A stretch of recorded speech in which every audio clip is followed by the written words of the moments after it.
Okay, good morning, ladies and gentlemen. I'm Brigadier Ramesh. I retired from the 21 SSB Bank Bhopal in 2016. Thereafter, for about 2 years, I was a president there in 21 SSB. Thereafter, I was the additional interviewing officer in Bangalore. And after my final retirement in 2018, I've been here with Cavalier since then. Now, in this challenging time, attending SSB is extremely important because we are taking so much of trouble all the way going to traveling at certain places, undergoing quarantine, and then appearing for the test. So you must make the best of it. And to that extent, I would say your decision to join this Cavaliers is a very good decision, and I must compliment you all. The fact that you have decided to join the armed forces itself is commendable. I mean, having served for more than 35 years physically, less the training period of 4 years in India and IMA, if given a choice, I would like to still follow the same path because I think there's no better career that you can think of than the armed forces. So it's a wise decision that you have taken, but it is only the beginning, let me tell you. Your desire to join the armed forces is good, but to get into it is really very challenging. Not because the tests are difficult, no. But armed forces require a certain personality. And you have to ensure that you project that personality. I mean, it's a normal personality that a person has got. It's nothing very much different.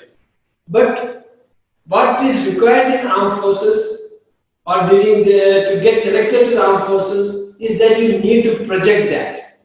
And that is what we will try to endeavor to tell you how to project that. We can't create a person out of you. We are here just to project you, help you to project your personality in the right way, what you have got. It's very, very difficult to make a different person. But what most of us have got is adequate to join the armed forces. Where we go wrong is we are not able to project it the way the SSB wants it. And we are here to help you for that. So, that's about all that we can do also. We can't create a new person out of you. You know the scheme that would be adopted by the Cavaliers during your training. I will be conducting the interview part today, and thereafter stage one lecture tomorrow. Whatever we can see how we can incorporate. We are also starting new. It's a new venture for us also here online class. We are not. So we'll see how we can improve it. You are most welcome to give us suggestions how you can improve it. Okay. Please follow the norms being online class. If someone has got a doubt, you can message it. Also, you can raise your hand. I will ask you to come unmute and come on line so that we make the best of it. So I will just broadly acquaint you with the SSB since this is your first time that you are undergoing the SSB class. I will tell you broadly as to how the SSB process takes place. You are aware that we have got centers, army boards, Army naval boards and Air Force boards. At certain places, Army and Navy are together, like Bangalore, like your Bhopal. There is a naval board. Other places, generally it is purely one service board. Each place, Army have got more than one boards. Like Bangalore has got 3 boards. Bhopal has got 4 boards, 1 Navy and 3 Army boards. And Allahabad has got 5 boards. Kapurthala has got 2 boards. They are called by the selection center. South is Bangalore, for example. Selection center is Bhopal. So in each center there is a number of boards. But you would be interacting with only one board. You will have only, your test will be conducted by one board, which will be headed by the president, who is brigadier or equivalent rank. But each center might have, will have a commandant, because this is a general confusion, what is happening. So there would be a commandant of selection center, South Bangalore. He is Major General rank, but he is also a president of one of the boards. So he will be, if you go to his board, he will be responsible for the selection.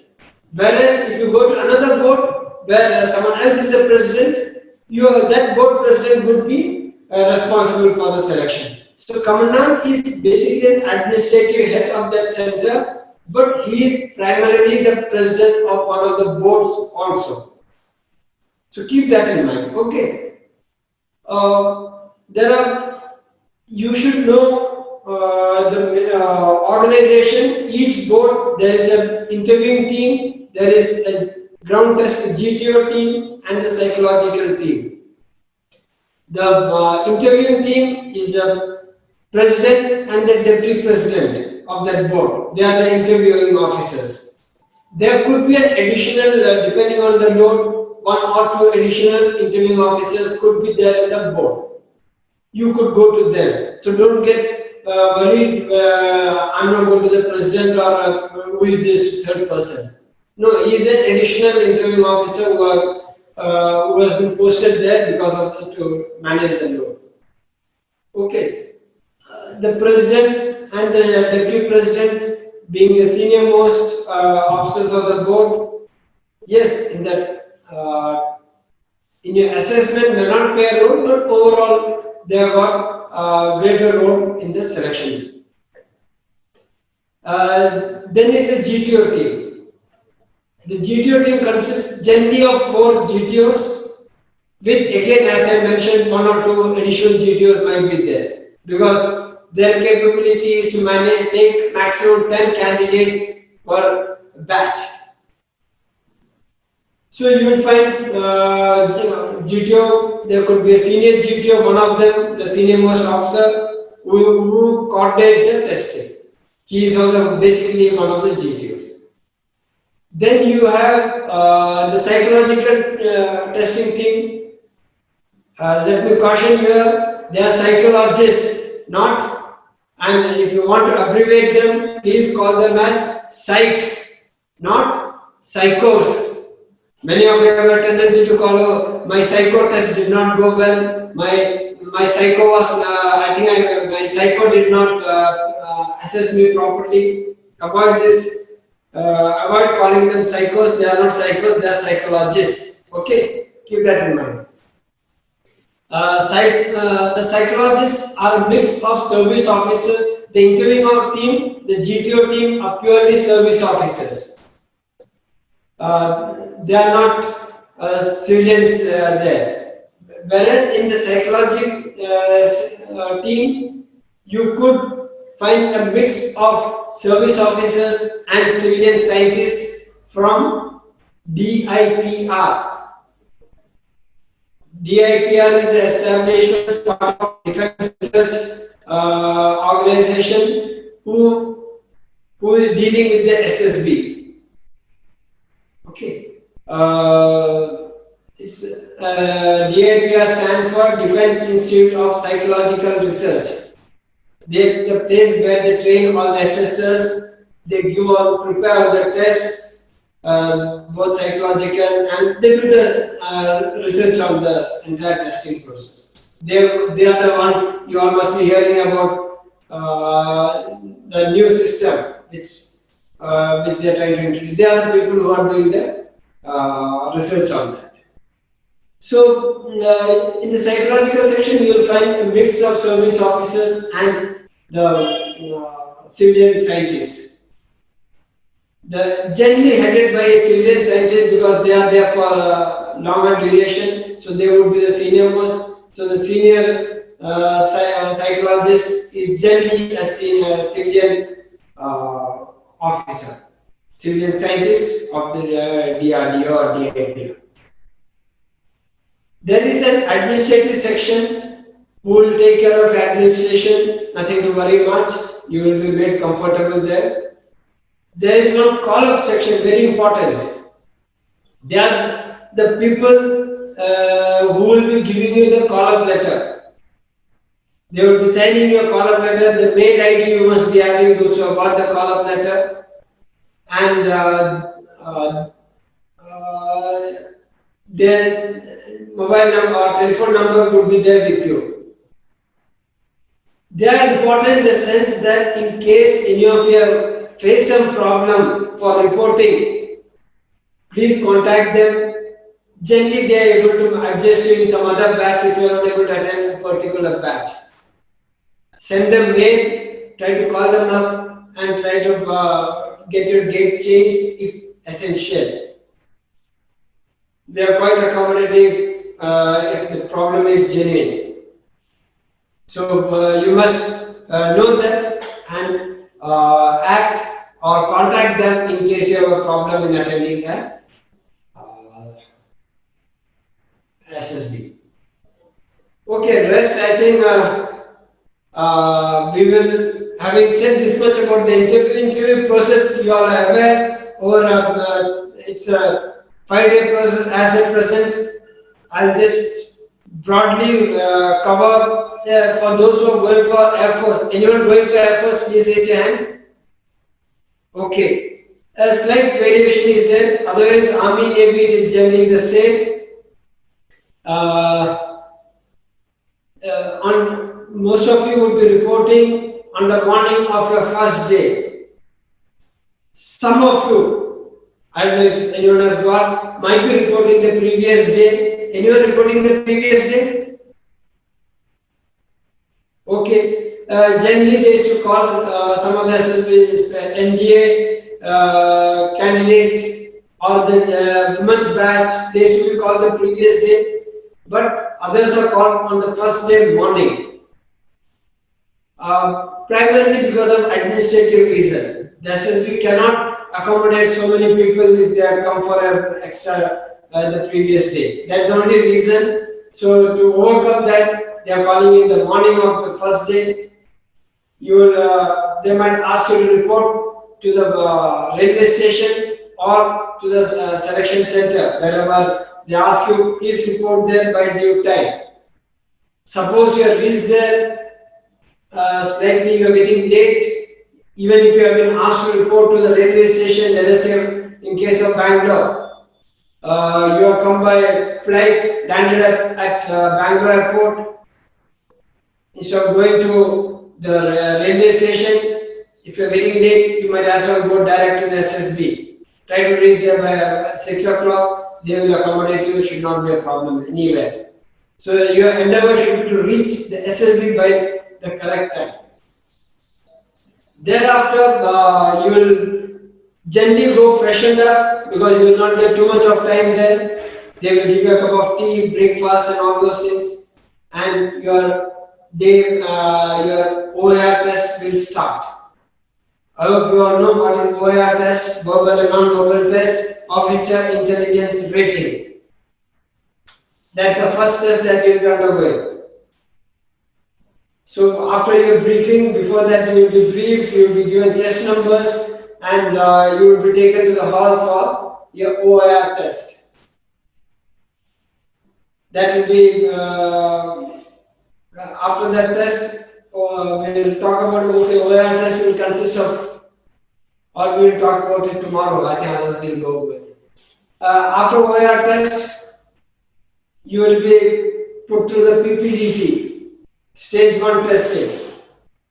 Simultaneously, O.I.R results will be, your papers will be checked, and your O.I.R will be calculated, your PPDT will go through, and after the discussion, the entire process, by around 1 o'clock, your results, stage 1 results will be compiled.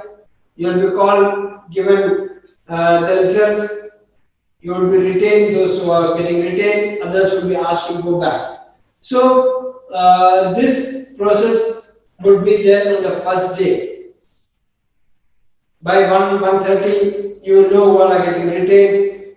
Your endeavor should be to get retained. I mean, it's criminal, I would say. Even in the SSBs also feel it. It's not that they are not able, they don't realize it, but unfortunately the situation is such, the SSB got a limitation, they can take a limited number of candidates, and administratively and testing, technically it's not possible to test everyone through the 5 days testing. So those who get retained, they will be given fresh numbers, and thereafter you will be doing the documentation in the afternoon. Air Force candidates, I would like to caution here, the psychology test is generally on the same day evening. So don't get mentally fatigued, because I interacted with some candidates some time back. What happened? Sir, I was tired by the time I could do my psychology test in the evening. So ensure that you, keep up your energy for the psychology test. Others in the afternoon, they do their documentation, and thereafter you are free generally. Okay, you are the next day, that is the day 2 for you all. It starts with psychology test.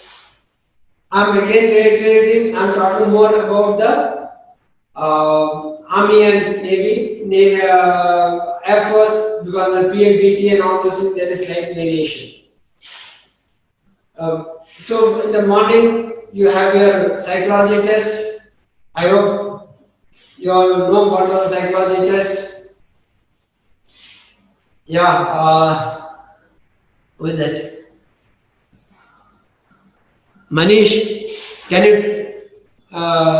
just unmute and tell me what was the psychological test?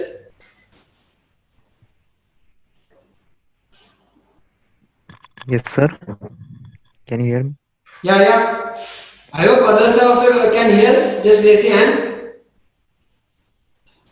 Okay, thank you. Yeah. GAT, VAT, Louder, please. VAT. Yeah, what is the first psychology test? Uh, the, uh, Yeah, anyone theometric. else? Raise your hand. Raise your hand.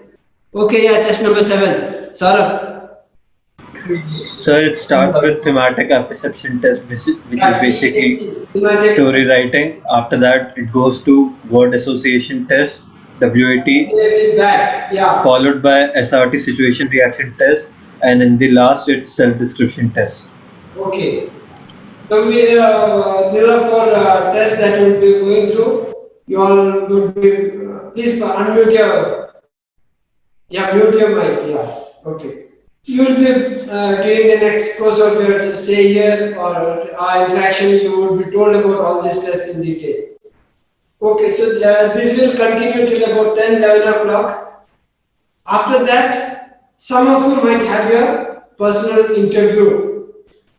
It depends who will have. Like let us say you are 30 of you in the batch. Test number 1 to 15 could be going to the president. 16 to 30 could be going to the deputy president. I'm saying just only president, if there is an additional interviewing officer, he would also be, someone would be going. So generally, the first 5-8 chess members could have their interview on that day. So once you get your chess number after your stage 2, after stage 1, you will generally be able to identify when you will get your interview. So depending on the number of interviewing officers. So you should go prepared. That's all I'm saying. You should go prepared. You should mentally prepared. You can have your interview on the same day. Some of you will have. That interview might be that in evening. So be prepared for that. Then the next day, day 3, you will have a GTO test. Bulk of the GTO test could be conducted. Who can tell me the GTO test? Yeah, we said. So first we have the group discussion, followed by group planning exercise or military planning exercise. Then we have the progressive group task, followed by half group task, then lecturate, individual obstacles, group obstacle race, half group task and command task, final group task also. Okay. So there are 9 group tasks. Yes, the lecturate, up to the lecturate, what you mentioned could be on the day 1. The command task, the final group task, and some other tests could be on day 2. That's it's generally divided, but bulk of your test would be on day 1. So be prepared for that. By 10, 11, 11:30, 12 on the first day of your GTO test will get over. After that, again, some of you would have your interview. So remaining 1 or 2 of you might be told to go, or the first candidate after the GTO test might be asked to go in the same dress, in your GTO dress. Don't worry about that. It doesn't matter. It might be dirty, as your dress might have got dirty slightly here and there. It's okay. Don't insist on going back and changing because you bought a new pair of dress for that day. Don't do that. If you are told to go in the same dress, please go in the same dress. Wash up your face, clean up yourself, and prepare yourself for the interview. Others will be told to go and change and come. So others will have that time. That is day 3 for you all. Day 4 is a balance of GTO test, which is for lesser duration. By 10:30, 11, generally it gets over. And the balance of interviews would be there. I don't know now, these days they may not be permitting you to go out because of the COVID situation. Otherwise, after you are on your day 2 and day 3, you used to be permitted to go out to the city local place. But now I don't think most of them would not let you go out because of the situation. So be prepared for that also. Day 5 is your conference, in which you have nothing to do. Wait for your turn, go inside, say hello and come back. That's it. Conference is not a major issue. In 99% case, the results would have been already finalized before you enter. It is once in very few candidates. I mean, I would say even in every batch, one not, it doesn't happen. In 5-6 batches, one not case where there's so much of discussion, you have been in such a borderline case, there's been so intense discussion, someone might say, okay, let's first hear the candidate or interact with the candidate and then we will decide. Otherwise, the 3 assessors would have decided your fate before you enter. So nothing to worry on for the conference part. Wait for your turn and come back. Okay, that is your 5 days at SSB. Anyone, any doubt? Please raise your hand only. Okay. And raising hand may not be just sufficient, you might have to move it in case you want to draw my attention. Okay. Okay, so that is your 5 years SSB. Before I proceed to the interview proper, I hope you all know the, I'm sure most of you know it, so the qualities that are being assessed for. The famous officer-like qualities, 15 of them. It is there, I think most of you, if you want, I can flash it. I don't intend to discuss that because please do not mug them up. Just be aware of it that there are certain qualities that you are being assessed for. Okay, don't try to mug them up because what will happen, especially in interview, you start talking that language. What are your strengths? Sir, my strengths are confidence, you talk something like that. Yeah, Kirti, put on a mic.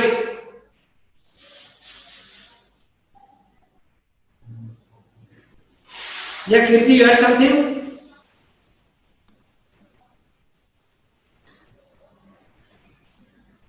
No? No, I can't hear you. Can you?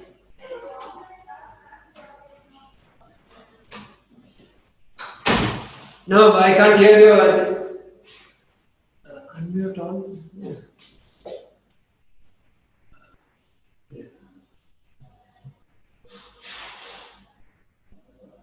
Yeah. Don't mute them.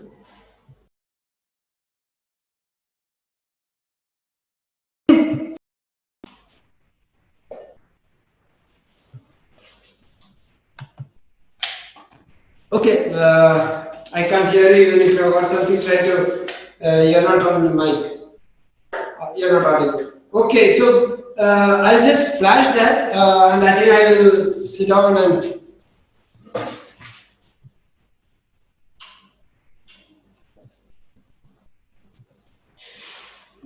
change the camera.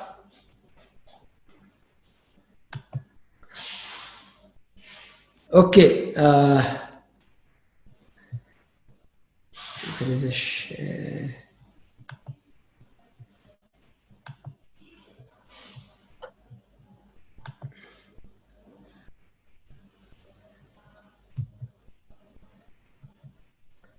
Okay, we'll not go through this because of time. I told you we are covering all these things. I covered most of them. The organization, which I covered. I think I covered all the activities also. Yeah, I think I forgot to tell you about after your conference, those who get recommended would be held back for medicals, which might be from 5 to 10 days, depending on the availability of doctors. Air Force, again, you go back, you get fresh date for medicals.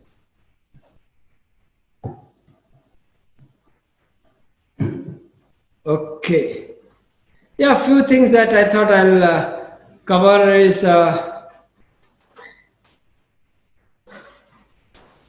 I hope you all are aware of this OLQs. I'll just click them. They are categorized into 4 factors. Factor 1 is dealing with your qualities of the head. Factor 2, qualities of heart. Very important, not because of anything else, because in this scheme of things, the qualities of heart is assessed in greater details, primarily because it's very difficult to change this train in these qualities. So we'll see those qualities. So you should have it and you should project them in adequate quantity. It's very important. So just see if you have many of the candidates fail because of this. Factor 2, because the organization feels that you cannot be trained in this quality. Okay.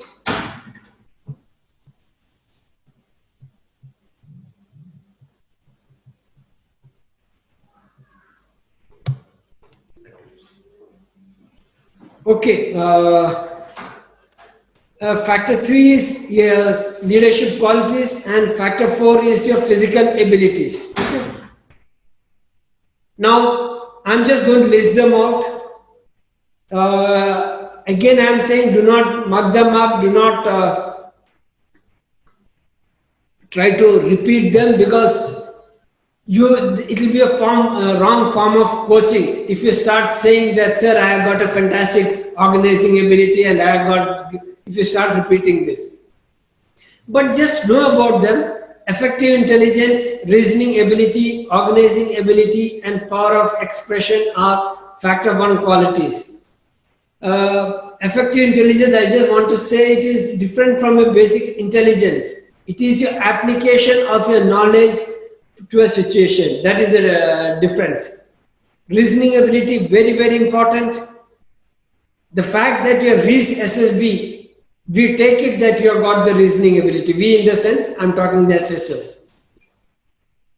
So ensure that you don't go down on that. Organizing ability, it's how you utilize the resources that you have got. Power of expression is a clarity of idea. It is not your knowledge of or your command over your English, I can assure you that. But your ability to express yourself, that is more important. Yeah, this I said, looked into greater details, because it cannot be trained. You cannot develop, you already developed this to a great extent. It is already there in your personality. So these qualities are looked in greater minute details. Social adaptability, how you can interact with others. Your cooperation in your group and your sense of responsibility. Leadership qualities, highly trainable, except to a certain extent your liveliness. So you need to project yourself, you can't be down. Other things, I will not go into details, there are enough because we don't have that time. Dynamism, determination, courage, and stamina. Stamina includes both physical and mental stamina. And I would say at many places it is mental stamina which matters more than physical stamina. So be aware of that. Okay. I mean, this is just assessment, my assessment of some. When you go there, you will find some people, those with Red Cross chest numbers. That is those candidates who are undergoing the medicals. When you see them itself, I can assure you, you will find them different. Their style, their functioning, their dealings would be different. And some of the characteristics that you can clearly identify in them is what I listed out. All of them have got a goal or dream in life. It doesn't mean that it has to be there since your childhood, no. But as at present, they are very clear as to what they want to achieve in their life. So please develop that. You're going there for a purpose. You have to be very, very clear in that. Develop that passion for that goal or dream that you have decided for yourself. Here, obviously, it is armed forces. So develop that passion. It gets checked, interlinked. Your involvement, your knowledge about those services. Your planning and action, how have you worked on it? How have you prepared for it? Yes, the fact that you are joined here, you are sitting here, shows that you are interested. Your commitment towards that dream, passion, how committed are you? No point in paying up and joining Cavalier, oh, I'm damn committed. No, that is not commitment.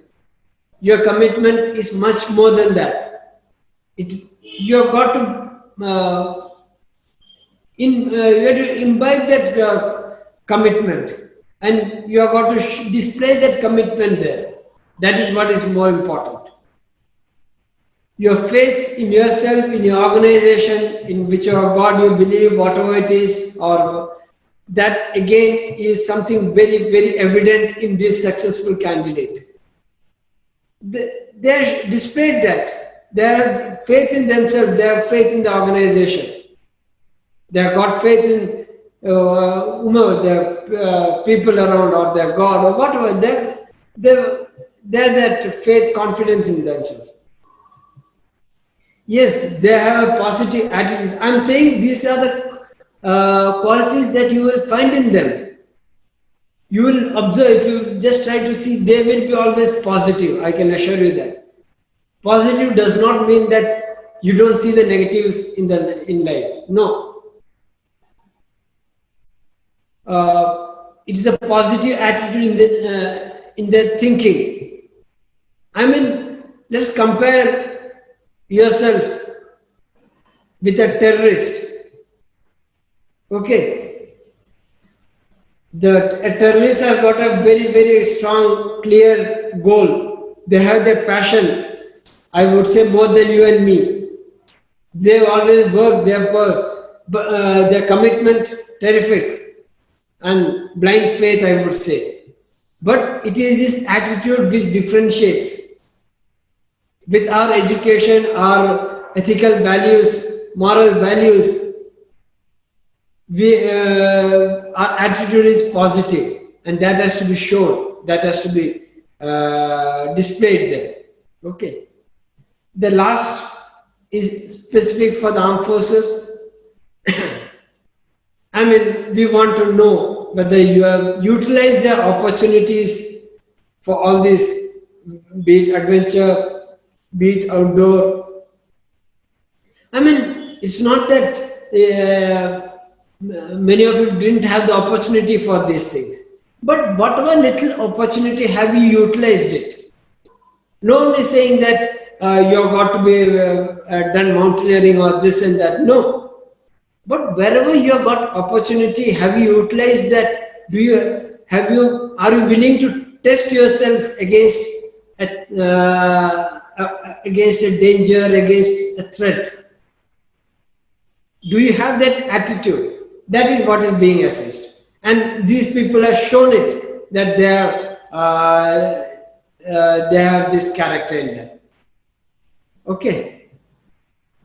Okay, leave this. Okay, now I'll come to anything about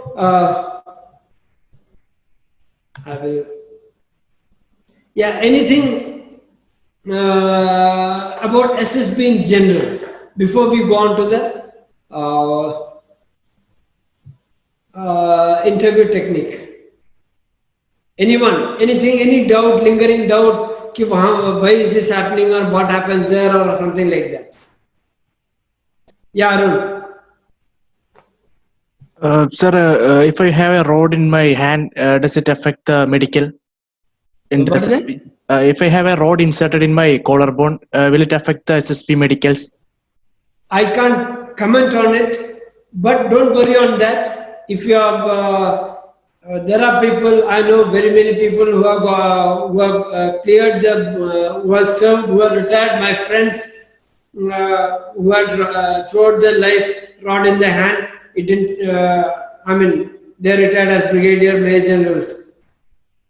So it depends. I don't think I can comment on it. You'll have to go for the medical, and it's a much later thing. Don't worry on that. Okay, sir. Thank you. Thank you. Yeah, Saurabh. Wait, Saurabh. Sir, during the pandemic, are the SSBs flexible enough to change the dates? Because I am having 3 SSBs clashed, 2 of Army and 1 of Air Force.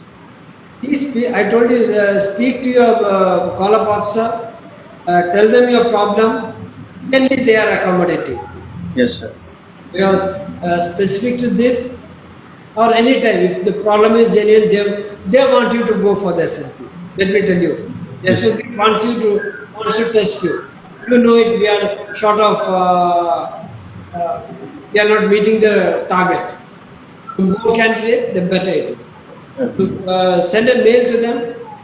So, At times in it is not physically possible. That might be the last batch yes, for that entry. Obviously, they can't give you another batch until unless you tell them that I'm willing to come tomorrow. okay. So do that. Yeah, Vinayak. Good afternoon, sir. Hello, Yeah. can you hear me, sir? Good afternoon, sir. Ah. Sir, what will be the physical test given for JAG interview, sir? Will it be as same as the other people? It's the same. The SSB is the same.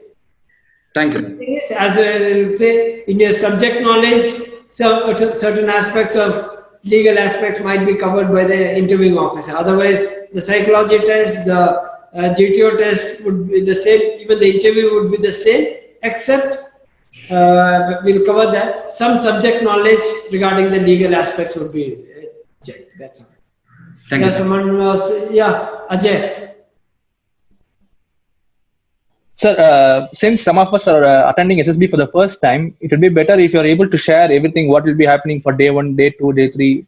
If you're able to share a pictorial representation or a presentation to us, it will be easier for us to plan. Okay, that's right. I think I already covered that. Anyway, okay, I'll flash that slide. Fine, sir. Thank you, sir.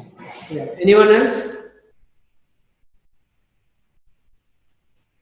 Okay, I'll just flash that slide sequence.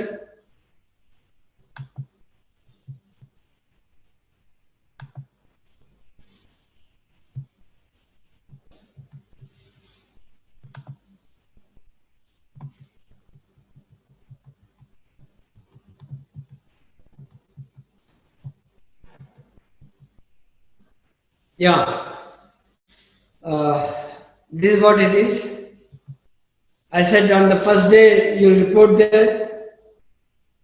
I'm sure some of you can. I'm not going to wait for you all to note it down. If you think, if you have got any, or at best, I'm sure you are intelligent enough to take a shot of it. But as I mentioned on day 1, this is D-1 is for those who are reporting the previous day. But most of you will not be going through this. You will be reporting on the D day. So D day, I told you, you will be reporting in the morning. You will be briefed. Your basic document check would be carried out, not the detailed document check. Thereafter, you will be asked to freshen up, given time for some breakfast, and then the day 1 testings are the intelligence test, O.I.R test, PPDT, and the result. Those who stay back, afternoon will be detailed document check. The next day is a psychology test, 3 to 4 hours in the morning, the test that someone had brought out. And next day is, that is your third day, is your GTO. The test, what I mentioned is, what I have shown is generally the sequence, but there could be minor changes based on the weather and all those things. I already told you the interview would be conducted after the psychological test, after the GTO test. Thereafter, 4th day is your GTO 2 balance on GTO test, individual obstacles, command task, and final group task. Those balance interviews also will be conducted, and D+4, or your 5th day is your conference day. Thereafter is the medicals. Okay.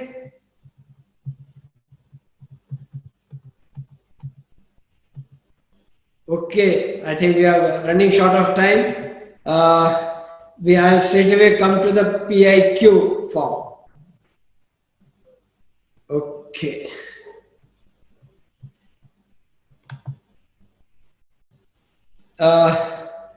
The interview is the only thing where you're going to have interaction, personal interaction with the assessing officer. He is one of the assessing officer. You will be spending about 40 minutes to 1 hour with him. And the advantage he has got is he can change the tune or mode the way he wants it. I said the basic SSB is tested by 3 methods: Manasa, Vacha and Karmana. Manasa is your mind, done by psychological, subconscious, conscious mind. Karmana is your karam on ground. That is your activity on ground.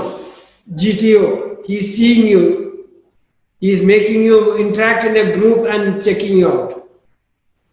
And the third is Vacha, that is your words, your speaking.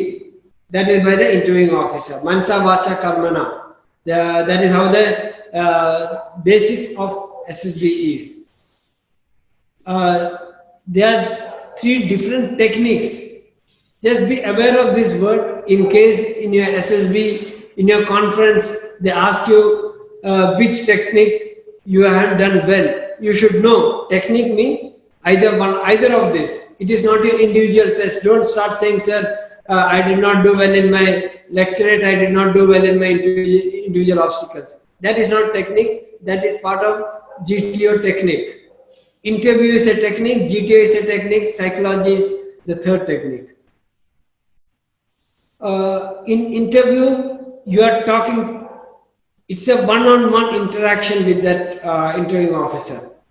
We'll talk about it more. Interview starts before you enter the hall. Keep that in mind. When he sees your P.I.Q, personal information questionnaire, have all of you got your that booklet from here? Cavaliers? How many haven't got? Or how many have got? How many have got? I am told that they are sent it by courier. Okay, in a day or two you will get it. You will be clear now. I'll flash the P.I.Q forms so that we can discuss it, try to see it. What is there, what you get would be slightly in variation from what I'm flashing the official P.I.Q form.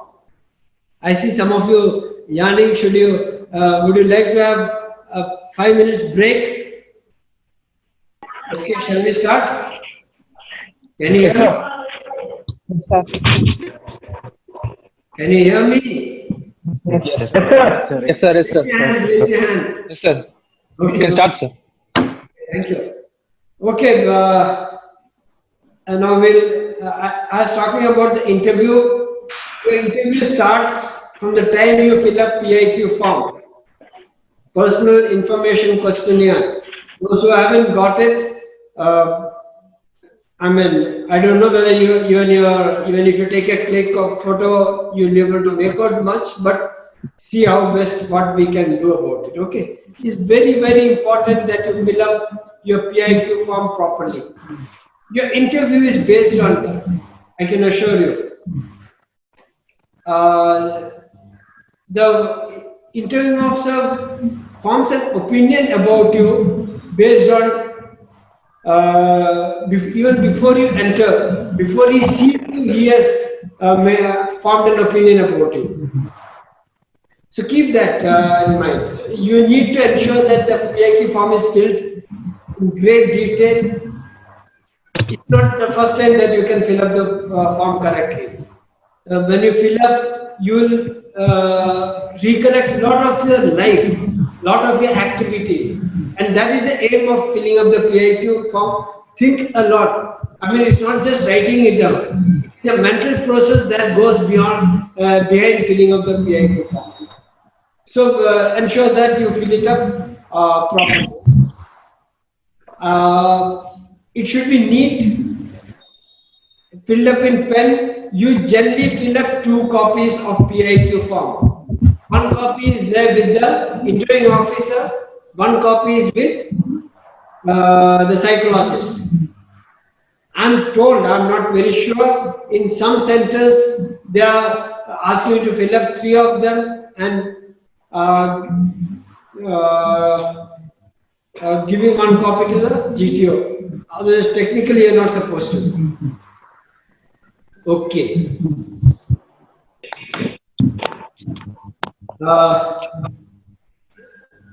Kirti, you can't hear? Yes, sir, I can hear.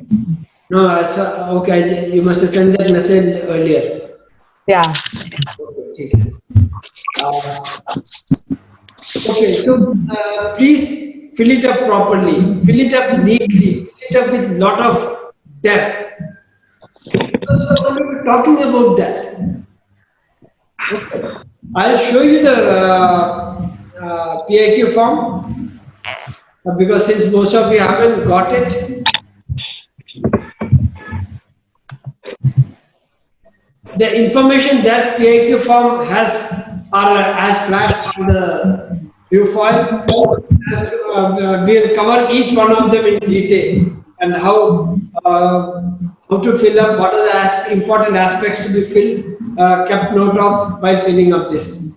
Please practice filling up because I don't know how we are going to have your personal interviews. Otherwise, we'll see how we can organize it individually. It's quite a challenging thing because of this, but we'll see how we can do it. Then we get to see your P.I.Q form. I could have told you how to improve it further, but here you have got to give a thought to it and fill it up. Okay.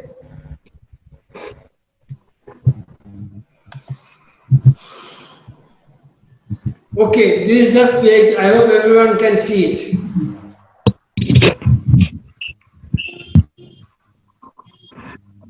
Yeah, so this is the original P.I.Q form which you would be filling up. On top right hand corner, it is written O.I.R. What is O.I.R? Yeah, Vijay Krishna. Officer Intelligence Rating. Yeah, okay. That we already discussed how you get it. You will not be able to fill it up out here because you don't know your O.I.R. This will be filled by the office there. So you can, this is Arun Shankar, can you read out the first few lines? Yes, name in capitals. No, before that. Oh, selection board. Is that it? Number and place. Oh, yeah, number and place. Number and place is the factual information wherever you go. You go to Bangalore 17 SSB, 17 SSB Bangalore. Yeah, next. Batch number. You will be told there, nothing to worry. Chest number. Chest number is your stage 2 chest number. Stage 1 you will have a different chest number. So this is your stage 2 chest number. Next. UPSC and other roll number. Yeah, UPSC or peak roll number. Please ensure that you fill it up correctly out here. It happens many times. Instead of writing 1, 2, 3, 4, 5, 6, you write 1, 2, 3, 4, 6, 5. So that during your conference it creates a lot of problem because all your number, name, everything is cross-checked during the conference. If there is a variation, they are going to dig out all your documents and recheck it. So ensure that you don't make mistake here. It's a very common mistake which people do. Okay, next. Name in capitals, as in the matriculation certificate. As per the matriculation certificate, please do not change it. And this is the only place where it says it should be in capitals. Please ensure that you write your name in capitals. Other places, it is your choice. What I would suggest is, if your running hand is good, very good, write it in running hand. If it is not very good, keep it in capital. Ensure that it is very, very legible. That is more important. As an interviewing officer, I don't want to struggle myself to read even your name or your details. Okay.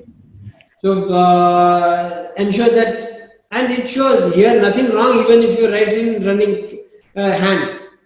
But it only shows that you don't understand instructions, you don't want to follow them.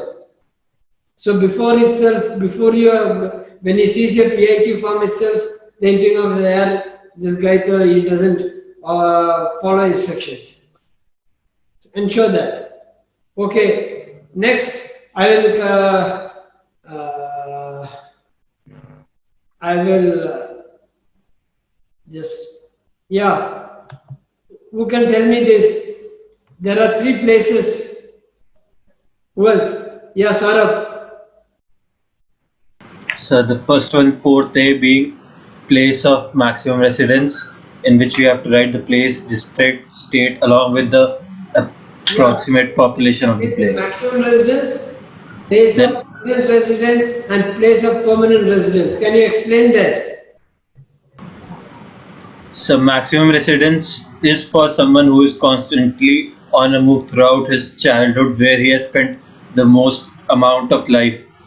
The present residence is where he is currently residing, and the permanent residence may be where his original address is, like permanent residence as an Aadhaar card or somewhere else. Okay, anyone who has got all the 3 of them different? So, Okay, tell me. so my place of maximum residence is Varanasi, my place of present residence is Chennai, and my place of permanent residence is Jaipur, Rajasthan. Okay, very good. I think his example covers that. Someone for some can someone come give their details? You have got 2 of them common and 1 different. Yeah. So what is the difference between maximum and permanent residence? Sir? Wait. Clear it out. Yeah, Sumit. Yes, sir. So my permanent and my maximum residence is Kottayam, Kerala, sir. Permanent and maximum residence. Okay. Maximum residence is same. And at present, I am residing in Hyderabad as I'm working in the service. I'm residing in Air Force Academy. So that is case. Now let us take Saurabh case. He said his maximum residence is Varanasi. So he must have been moving around different places. His father must be in service or any other place where central government, where he kept moving around. So out of all the places, maximum time, 5 years he must have stayed in Varanasi. But presently he is in Chennai. Studying or working, whatever is there, is staying in Chennai, so that becomes his present residence. And permanent residence, he said he is from Rajasthan, so that place becomes a permanent residence. So for some people, all the 3 might be same. You have, like Sumit said, 2 of them are common. For someone, it could be born, brought up, studied presently in Bangalore only. For someone else, it could be different. So, I mean, yes, general doubt is, I've been moving around after every 2-3 years. So, what is my maximum place of residence? Decide here. Sir, Right? You decide. You want to talk about which place? sir, if 3 are same addresses, sir, if they are 3 are same addresses, then how to fill the addresses as same as like the maximum address and permanent address, or we have to mention the same as in the 3 columns? Yeah, you write all the 3 same if it is common. Write all the 3 places common. Yes, sir. Yes, sir. Yes. Sir, I have a doubt. Sir, if the person is not moving around constantly or anything, and do we have to write the maximum residence? Is it mandatory Yeah, you to write write maximum residence. You fill up all the 3 columns. Don't leave it blank. Okay, so I have all the 3 as the same. Yeah, it will be same. All the 3 same for you. Okay, thank you. Yeah, Jay. So, sir, if my maximum residence and present residence are going to be the same, can I write the same address on both the columns? Like, Yeah, you can write same as above also, not an issue. fine. All right. Okay, so the three places I told you, I hope it's clear, no doubt. It also says with approximate population of the place. Don't mug up the population, Google, and start mugging up 8 lakhs 24,333. No, I'm sure when you are saying this much, the population would have gone up and down. Someone might have been, someone would have died, someone would have been born. So you can write approximate 8 lakhs. Okay, don't try to mug it up. But that is not what I want to say. More important that it is an indication for you that you should know something about that place. Okay. The interviewing officer during the interview will ask about that place. So you should be able to tell about that place. So please find out about that place. Actually, it should come automatically. You have stayed in, let us say, Chennai for last 3 years. You should know about Chennai. So have that inquisitiveness to find out about that place. Before that, again, don't go into minor, small details. An overall perspective of that place. That is more important. With certain interests, important things, aspect of that place. Okay, both from military point, civil point, historic point, or cultural, whatever you want to say. About 5 to 6 sentences you should be able to talk about that place. I'll tell you where it will be asked. But please prepare. It's an indication to you that you should know about that place. You should be able to talk about it confidently. Okay. Yeah. Kirti, next line. Oh, sir. State and district, religion, whether SC, ST, OBC, mother tongue, date of birth, married, single, widower. Okay. These are personal information about you. Frankly, the SSB, it makes no relevance. But don't leave it blank.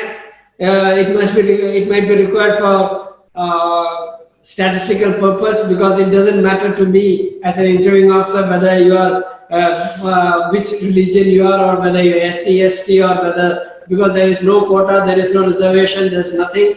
You will be assessed based on your performance there. So, frankly, it does not matter to me, but it is to be filled up, so ensure that you fill it up. Sir, I have a doubt on the previous one. Yeah. Sir, I'm from Bangalore, so I will have to fill it up place, district and state. For example, Bengaluru urban and Karnataka. Yeah. Okay, for all the three. Yeah. Okay. Fill it up. I mean, you don't want to go into the village, because I may not know. If you want to write, you can write also. It says place, district. So you can write like someone said, Jind, Rajasthan. If there is some other village, you can write about it also. No issues. So mention only place, district and state. Yeah, write it. Write 3 places, 3 names. Okay, okay, sir. Thank you. You can write it taluk or whichever it is, district and state, there is no doubt. Okay, thank you, sir. If you are from, if you are staying in Bangalore town, obviously city itself, then obviously it's Bangalore and Karnataka. Okay. I mean, it is you who have to fill up. Interview officer doesn't know what you want to talk, what you want to project. Okay, sir. Keep that in mind. It is finally you who have to take a decision. Yeah, should I talk about the small village? No, why complicate the issue? I'm staying close to this stuff. No, but you want to something, talk about that village for some reason. Write that. Okay, you want to write Banaswadi. No harm in writing. I'm saying it's not, you're wrong. But if it has no relevance, why complicate the issue? So you have to take a call on that. Okay, sir. Thank you. Yeah, someone? Okay.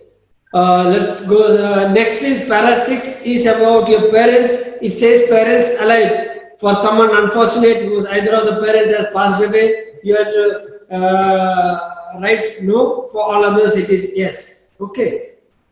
Parents alive. If not alive, your age at the time of that sad incident, not your parents' age.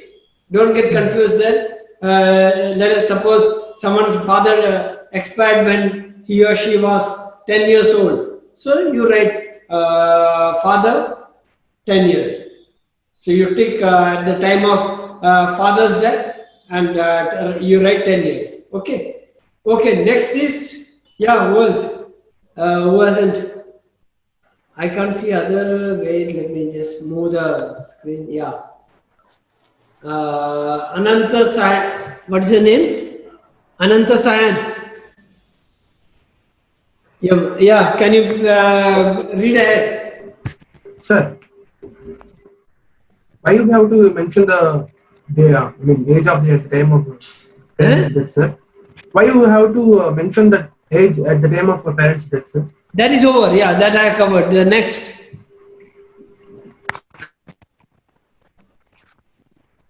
Next, details regarding your parents, guardian, and sibling occupation, income. Okay, the first one is father, mother, guardian. Please fill in the details of guardian only if your father, mother not there. If you have got a separate guardian, otherwise father, mother's details are good enough. The education, occupation, and income per month. Please find out. Education, you can't, when he asks you what is your education, it's, I think is BSc or something. If you're saying BSc, you've got to be prepared. Which is a subject he has done. I mean, that is a preparation that you need to fill up. That is a preparation that is required for this interview particularly. You have to know about yourself. It looks very, very silly. Oh, you say, sir, my father is BSc, he is working here and thing is in IT field or something, and his income is 50,000. And interviewing officer says, oh, he has done BSc in this subject, and you are lost. I mean, just imagine. It just shows that your involvement with your parents. So that is why I said the follow-up question matters a lot. So when you write something, when you say something, be prepared for the follow-up questions. Okay, we'll talk about that more. Your elder brother, there's elder brother, elder sister column. Please strike out, I think, yeah, father, mother, guardian, elder brother, elder sister. There are 4 columns. So if you have 5 of you, 5 siblings, you've got enough space. If you are 6th or 7th, then you might have to squeeze in there, which I don't think should be a situation these days. But please strike out whichever is applicable. Don't leave it to the imagination of the interviewing officer. You write elder brother, sister, education, BSc, occupation, IT, 40,000. Your brother or sister, if you don't strike out, I will not know. I'll have to ask you, you're talking about your brother or sister? Sir. Yeah. The education of the guardians or parents is to be BSc, just BSc, like just BSc, or we have to mention this. You can write graduate, postgraduate, BSc. Yes, sir. About the subjects also we have to write, no? No, not required. But you should know at least. In case the interviewing officer feels like just asking you, you should be able to tell him at least. Yes, sir. Yes, sir. I mean, you should not look lost there. Or then you have to have the presence of mind to come. Say you will not have the details, but you should be able to hold your ground, saying, sir, he is BSc Maths or Physics or whatever it is. Yes, sir.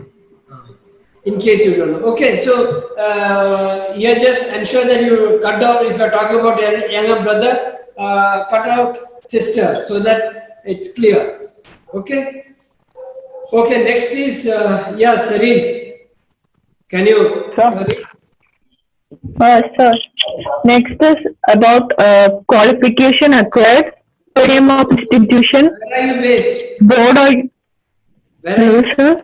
Where are you based? Sir, can you hear? Huh? I am from Trivandrum, sir. Random. Okay, even for others also, Sure. please, before you just talk, tell me where you're. Yeah. So next, in the form we have to fill qualification acquired, full name of institution, board or university, year, division and marks, medium of instruction, board or day scholar, then outstanding achievements if any. In that we have to fill metric or higher secondary, 10 plus 2 equivalent, then graduation, and if you have done post graduation or professional. These Okay. much details. Good. Just few points that you must note. Firstly, full name of the institution. Yeah, whenever you are filling up this P.I.Q form, please do not clutter it. Don't make it in your urge to write your 6 word full name of the college. You fill it up that I don't feel like reading it. Don't do that. So abbreviate intelligently and write it. I would also suggest that you write the place from where you have done the education, not the village or this.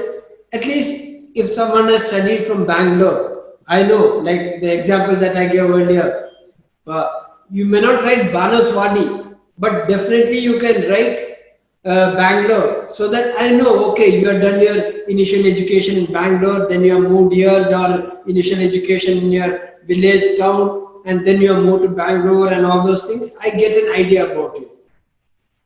Again, full name, okay, fine. No harm in writing if you are studying from Kendriya Vidyalaya KV Trivandrum.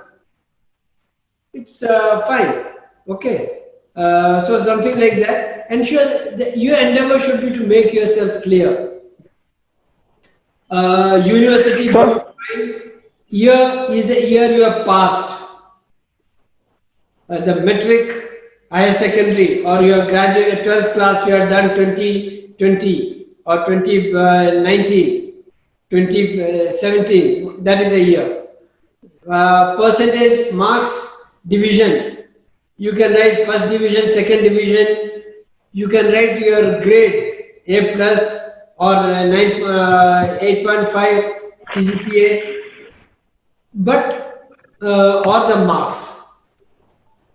Okay, it's entirely up to you, whatever your grade. No harm, even if you want to make it clear, if you want to say it was 85% CGPA, 9, or 8.5 CGPA bracket, 85%, no harm in making it more clear. It is how you want to project yourself. Medium of instruction, English, Hindi, or Tamil, Malayalam, whatever it is. Then, what is the next one? Sir, border or day scholar? The border or day scholar. Border. Yeah. Fill it up, whatever is there. If you're boarding, if you're studying in a boarding school, during that, write it. The doubt would be some of you, sir, I studied 1 year in boarding, 1 year, and decide what you want to write there. Okay. Rest details you can give it when you're talking. There, make it, do not clutter it up. The last column is achievements. Very important. Everyone can't be a topper, a state topper or board topper. But identify achievements within you, your own achievement, what you feel is your achievement. It's your academic achievement. It's not your sports or thing. You must be third in physics in your 10th class in your class. Write it. You feel good about yourself. You are projecting yourself that you are good.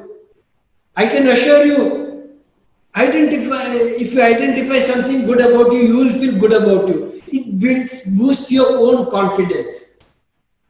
So it will help you. It may not be a great achievement. I mean, by normal standards, you are not the first topper in your board or something. Everyone can't be topper. But you should find something, some achievement in you. So if you have got something, please write it.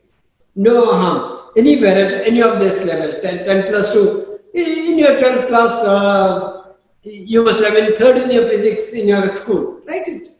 If you feel it's an achievement that you're proud of. So identify this small achievement. Everyone cannot have major achievements. And no one is looking for only major people with major achievements. No. You have to identify your achievement. It shows your confidence. It shows what you think about yourself. If you yourself think you are a kaddu, what is kaddu? Yeah, someone, Devpriya Nair. Can you hear me? Yes, sir. Yeah, I said, Yes, sir, I can hear. Kaddu. What is it? What do you mean by that? Yeah, Kaddu is. What is Kaddu?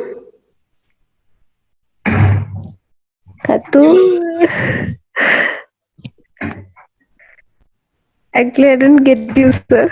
I'm asking what is Kaddu? I said you should not feel yourself as a Kaddu. Yeah, Damodar. Kaddu means of useless. Kaddu is a vegetable, by the way. Okay, pumpkin, which people say it's a useless vegetable, though I don't agree with it. But so it's a thing. Oh, Kaddu hai. ठीक है, those who are Kaddu hai, like for them. Okay. So you should not feel that you are nothing. That's what I want to say. So identify some achievements and write there. 10th, 12th, graduation, post-graduation. Some of you might be doing it. Write the details there. No harm. You can write all the details except probably the division and marks. You can write the year that you will complete your graduation in, let us say, 2023. So write 2023. You can write pursuing if you want to clarify. So try to give maximum information. Okay, any doubt in this? Okay, we'll come to it. So this is a front page. The reverse side is this. Yeah, Nana.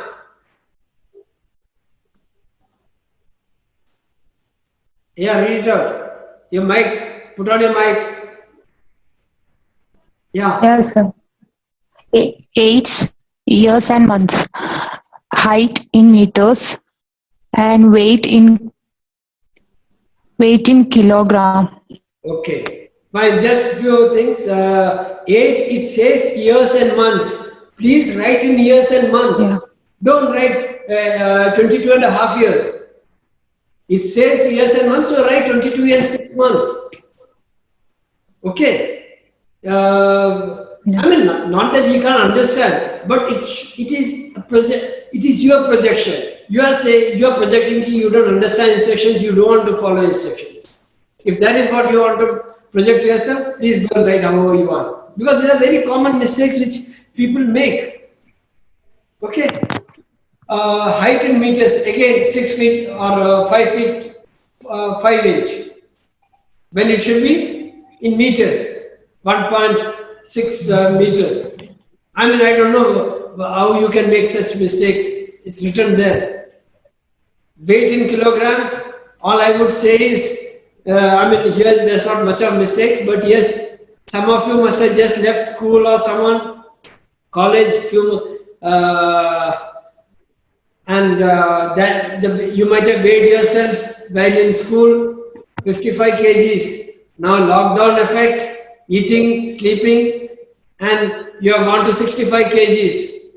So you still write 55 kgs there. The interviewing officer is expecting a thin, tall, or whatever your height, slim candidate, and here you go there like a bag of potato.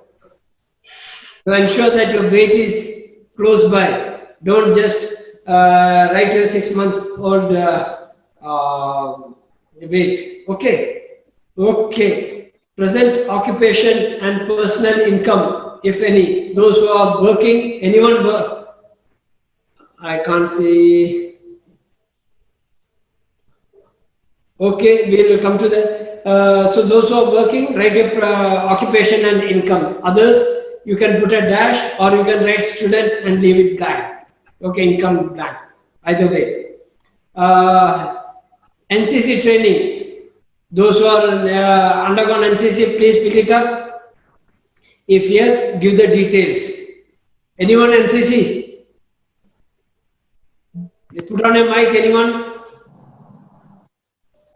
Sir, Yeah. I have completed. I'm an NCC cadet, sir. Who is that? Who is that? Sir, I'm Manikandan from Tamil Nadu. Huh? Sir, could you hear me? Yeah. Sir, I'm Manikandan from Tamil Nadu. You've done NCC. No, I can't. I'm just trying to get you onto the. Okay.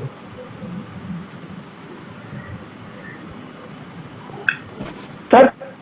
Yeah, I'm an NCC cadet, sir. Yeah, tell me. Sir, I'm an NCC cadet. I worked as a senior cadet officer. Not only finished. What is wing? Total training of 3 years. So, Army Wing. Army Wing, sir. Okay, good. So the wing is Army, Navy, Air Force. Those division is senior division, junior division, and certificate A, B, C, whatever it is. Obviously, if you are C certificate, A and B is included. Okay. I would also say that write your achievement if you have got some special achievements. Attended RD camp, attended youth exchange program. You can, because there is no other place to write, so you might like to just get out here. Those who are NCC, NCC who have done NCC training, please fill it up properly. Okay. Next is game sports. Yeah. Oh. Yeah, Binu. Can you read that? Yes, sir. Game sports, period of duration of participation, represented school, college or university or other, outstanding achievement if any. Okay, what's next? You can, I'll just, yeah. Next. Position of responsibility or office. Before that, on top. Before that, okay. Hobbies or interest, participation in extracurricular activities. Okay, these are three things that I want to cover. First is your game sports, second is your hobbies interest, third is your extracurricular activities. Because this is an opportunity for you to project yourself as a person with all-round personality. You need to project yourself. It's not necessary that you've got to be top. You have to be, it says level of participation, achievement. It's okay if you don't have any level of participation. But these three columns, you should not leave it blank. Many of you just leave it blank. Identify game sports, 2 to 3 which you have played. It might be in your street that you have played. It might be you have played badminton with your sister or brother outside. As long as you have played, please write it. For those who have got more than one activity, lot of activities, who have been doing a lot of activities, you can put something in extracurricular activities, something in, swimming could go in, if you are a swimmer, you might have, you can put it as a hobby, you can put it as a extracurricular activities. If you already got 2 to 3 games, your endeavor should be to write at least 2 to 3 games, at least 1 or 2 hobbies and interest, and again 2 to 3 extracurricular activities. Please identify this within yourself. It could be at any level. Okay. Now we will start with games. The period of duration of participation. There could be some game you might have played as a basketball. You might have played in your school till class 9th. Thereafter you stop playing. you must have played in 7th and 8th. So you can write 2017 to 2019. Some game you might be still playing, and I would suggest at least something you should be doing now also. You can't say that you are only sleeping these days. So keep something for the current also. So period duration, something till date or 2020 you must have. Same represented school, college, university. If you have done something, fine. If you are not done, just put a blank. If you have outstanding achievement, stood first, second in the inter-school match, fine. Or you are not represented, obviously you will have no achievement. So identify 2 to 3 games. The general doubt is, sir, I don't know the rules and regulation. So if I write there, he'll ask me something. I'm just, since you cannot ask questions, I'm presuming the questions on your behalf. It's okay. The rules and regulations, those details about that game depends on your involvement. If you are saying you have represented your university, I'm sure since your school days you would have been playing that game. You need know something about it. You say that you have represented school in basketball. You have been playing basketball in your school. You have here also. You have bunked college. You have gone and played and done all those things. Still, if you don't know what's the height of the ring, then something wrong with you. Or what some important rules, regulations, then something wrong with you. But you are saying, sir, I should just go and play in the school during PT period. I should just go and play and come back. Fine, you are expected to only know only that much. So the questions would be based on your involvement with that game activity. So do not hesitate to write. And if you, at best, yeah, you are writing badminton, I am playing with my brother, sister in front of my house. At least try to find out the height of the net, even how much time does it take. Okay, but I can assure you, even if you don't know, if you just say, sir, I not tie a net, so we used to just hit. Good enough. But what I'm trying to say is, do not leave them blank. Because you can't write any achievements, you haven't represented anything. Try to fill it up.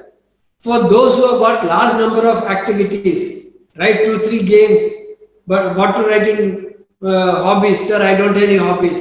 Yeah, right, you have done swimming. It could be in your pond next to your house. Write that, swimming. No one is saying that you are going to represent India or something. Sir, if we have... most of your doubts will get cleared. That's why So write some activity, identify that activity. If you want to, if you have got some involvement, greater involvement, find more about it. If you think, it's up to you how much you want to prepare for that. Obviously, if you are saying you have played gully cricket with a tennis ball, fine. But as long as you know that you can't say that, sir, I used to go and score goal in a basketball court, then something wrong with you. If you don't know that in a basketball you score baskets, then something really wrong with you. Then you are pulling a fast one. You have never seen a basketball court itself. You will get caught there. But if you have played, if you generally know what football you score goal, if you can say that much, I think it's good enough. So keep that in mind, okay? So these 3 columns, please fill it up. In activities, again, in the last part, that is, what is it? Extracurricular activities. Some of you would be good only in indoor activities. But again, I would suggest that have it a mix of indoor and outdoor activities. You are good in debate, quiz, elocution. You know, you write all those 3 activities there. It's a similar type of activity. You are not projecting your multifaceted personality. I'm not looking for a debater here. But if you write 1 or 2 of that and write something else outdoor, cycling, hiking, biking, trekking, whatever you have done. So I know this candidate, before itself, I think I'm going to interact with a candidate who is outdoorish, who can do all these things. Good, I'll be more than happier. Then if you write only one type of activity. Please put off your mic.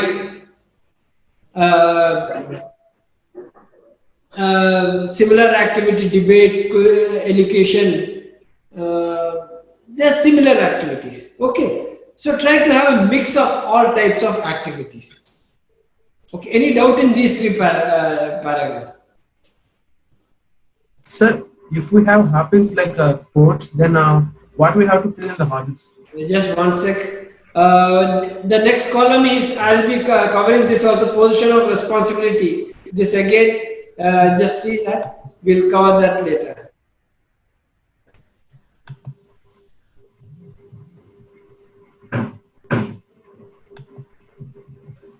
Yeah, what that doubt? Please, now, any doubt, anyone in that? Sir, if we have... Wait, don't talk, first raise your hand. Yeah, Kirti. Yes, sir. Sir, you have said that the debate or elocution are the things which are included in the extracurricular activities. So, singing anything, we are doing on stage in an indoor will be included in the extracurricular, right? It can be, any of the activity can be. It could be, you are a runner. So you already got football, cricket, hockey in your sports. You put marathon here as an activity. So try to project, I told you, the aim is to project yourself as a multifaceted personality. Okay, both indoor and outdoor we can include in game sports. Then you write running cross country or marathon there in your game sports. Here find some other activity. What I said was, do not, if you say you are a dancer, singer, it's all a similar type of activity. So if you fill up those 3, the limited space with the same type of activity, you are again not projecting yourself as a multifaceted personality. Okay. Nothing wrong. I'm not saying that it is wrong. Okay. Your endeavor should be to project yourself in a different, that you can do this, I can do this, I can do that. Okay, yeah, Yashwant. So, if you have any special achievement, you don't have any special achievement, what you have to, you just... You don't have any special achievement. Yes, sir. It's okay, put a dash. So, no one is worried, everyone can't be Saina Nehwal. But sir, we have badminton. Yes, sir. No. Sir, if you have any game, if I'm participating in the games, but not I have any activities like singing and dancing. I don't have any activities like that. But I have to fill that. Right? What I have to fill? Same the sports I have to. Slightly slower. I can't understand you. Sir, I have activities like sports, like a cricket and all. But I don't have any activities like singing, dancing and all, etc. But I have to. I said, yeah. Try. I'm not telling you that fill up fake details. No, do not fill up any fake details. Why not? Identify. You might have taken part in some quiz, debate, elocution, some drama, dance. It might be at your school level somewhere. It might be just outside in your colony. You might have done some drama or some thing. You might have taken part in. You might have gone for a cycling. And like playing with the brothers and all activities. Huh? Playing with brothers and singing with friends and all. That is like activities, right? What activity? Playing with brothers? Singing and dancing like that. You can do it, but Show it as some activity, I mean, some common place. It will be much better. Yes, sir. Yes, sir. Okay. Thank you. If I'm sure, is it required? I hope I'm bright enough. Yes, sir. You're bright Yes, enough. sir. Window is open. Na? Why it's coming dark? I mean, some you might have go with your brother for a cycling round your city and say cycling. At least if you have fallen somewhere, you can talk about it. You might have gone with your parents somewhere. You can talk about it. Okay. Someone might have a major activity. That is okay. Yeah. Anyone else? Yes, sir. Thanks. Okay. Now next is, I said next column is about position of responsibility. Again, please identify some position of responsibility that you had in your life. I mean, if I see a candidate who has put a blank there, I'll say in last 20 years or 25 years, no one has found this person candidate suitable to be given any responsibility. You want me to give him a responsibility or give her a responsibility of leading men, material, equipment? I would be very, very apprehensive. And that column, if you see it, it contains everything. It could be your game, sports, school, class, your NCC, anywhere that you are done. So identify something. You must have been a class monitor. You must have been a football team captain. You might have been coordinator of your project in your college. And little bit tweaking you can do. You might not, in your project, you might have been that guy who gets only the chai samosa.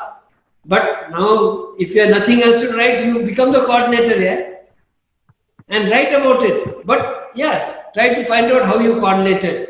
You are saying you have done a hike in your activity, you have gone for a hike to, let us say, Kanyakumari.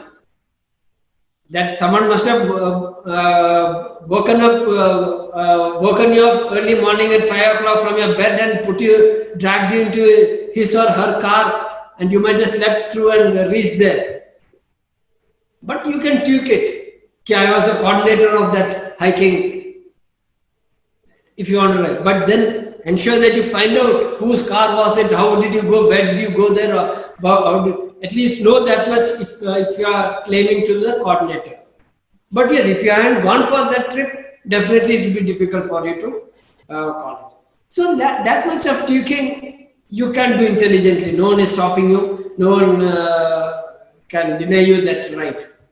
But understand what you are tweaking, because then your chance of getting caught are more. So be careful on that. Okay. Okay, now after that it's regarding your SSB attempt. I'll just project it. Okay, we have finished this position of responsibility. As I mentioned, office held in NCC, scouting, sports, extracurricular group or any other field. So try to avoid leaving this place blank. That's all I can say. Those who are intelligent has understood. Okay, nature of commission, choice of service, number of chances. These are your SSB details. This will, even if you have got doubt now, once you go there, you will not have any doubt, because I'm sure nature of commission will be common for all. Choice of service will be common for the entire batch. Number of chances, yes, those who are repeaters, you please write that. And the details are to be filled below. Any doubt in P.I.Q form?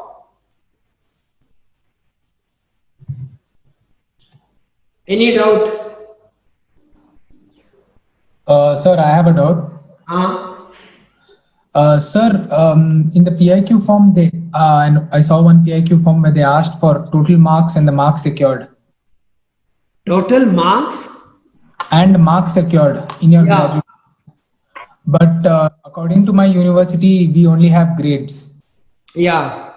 There is no chance of knowing what the total marks and That's marks. okay. These forms are old. You write the grade that you have got. Okay, so I can write the grade which I got. Yeah. But if you want to convert that into marks, that in bracket you can write the mark also if you want to. Okay, okay, sir. Because everyone has got various colleges have got their own system of conversion. Yes, sir. Okay. Anyone else? Sir. Yeah. Sir. Yeah. Sir, number 6, I have some doubts, sir. Number 6, I have 3 elder sisters, sir. So how can I mention the details in the column, sir? Number 6. Cut one of them and make it sister there. Okay, sir. Yes, sir. Thank you. Thank you, sir. Yeah. I mean, this is what the first quality, OLQ, effective intelligence. Okay. Yes, sir. Okay, sir. What else? Anything else? Okay.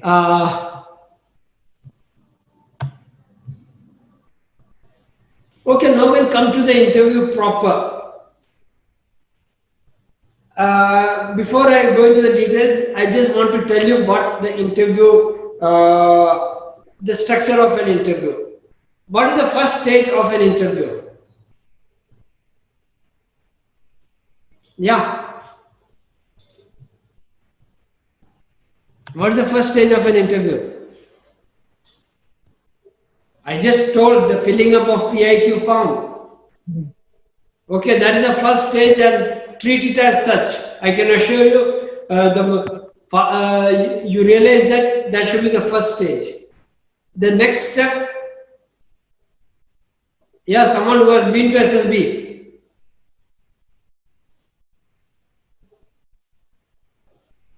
For the next stage, I would say is the entry part.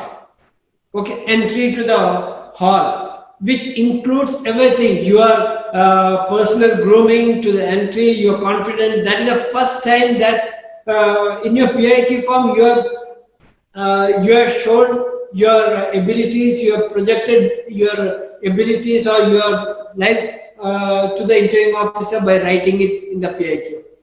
Next, in the interview, next stage is when you're making an entry, when you're physically presenting yourself for the interview. So that is the next stage that I would say. We'll talk about it later. Yeah, next is what was flashed on that view file. Once you enter, there is no one who is not nervous. Everyone is nervous. Every candidate, every assessor is nervous. I can assure you that. After all, he has got a job to do.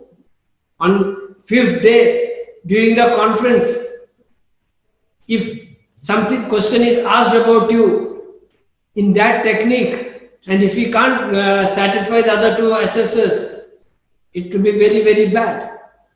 So he wants to find out more about you. He is nervous. But yes, I mean, it's not a big deal. He has been doing it. But you as a candidate, being nervous is absolutely normal. Please do not worry about being nervous. But it should not manifest into a situation that you can't handle yourself. That's all that is required. Okay. So he wants to put you at ease. So he tries to build a rapport with you. So that is the rapport building. Okay. After he builds a rapport, there is a set of questions that we will go through. He goes through the interview and then he closes the interview. Again, during that last 30-40 minutes, he has pumped you up so much. He wants you to go out calm with your presence of mind. He doesn't want you to fly out. He wants you to walk out. He doesn't want you to, when you stand up, he doesn't want you to fall down. So he again brings you back to Mother Earth and asks you any questions, anything. He makes it casual for you. Okay, and it tells you to go out. So that is a closing of interview, in which I'll finish up the closing part now itself. He might ask you any questions you have. There are people who Quora questions, Google questions, brilliant questions. Think, sir, should India launch a nuclear attack on China? Yeah, you must remember he's gone through it. If I mean, you might be asking with the intent to show that you are very intelligent. I would say last 35-40 minutes, if you have not been able to show your intelligence, this question is not going to make any difference. It's only making you nervous. He can get away with it by answering it, not answering. So it makes no difference to him.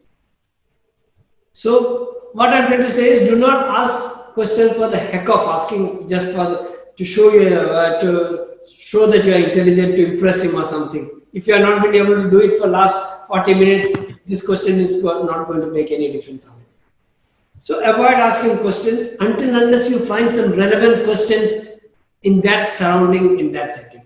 I'm not saying that you should not ask questions. You must, if you find a relevant question. But do not look for questions in Google or Quora questions and don't try to project yourself as a very intelligent person. No, you are not. It's better when you ask any question, say no sir, thank you sir, so that you can get rid of him, he can get rid of him, and walk out. Keep that in mind. Okay, but again I am saying I'm not saying asking question is wrong. No, if you have got question, please ask. Okay, that is the closure part. Now we'll get back to the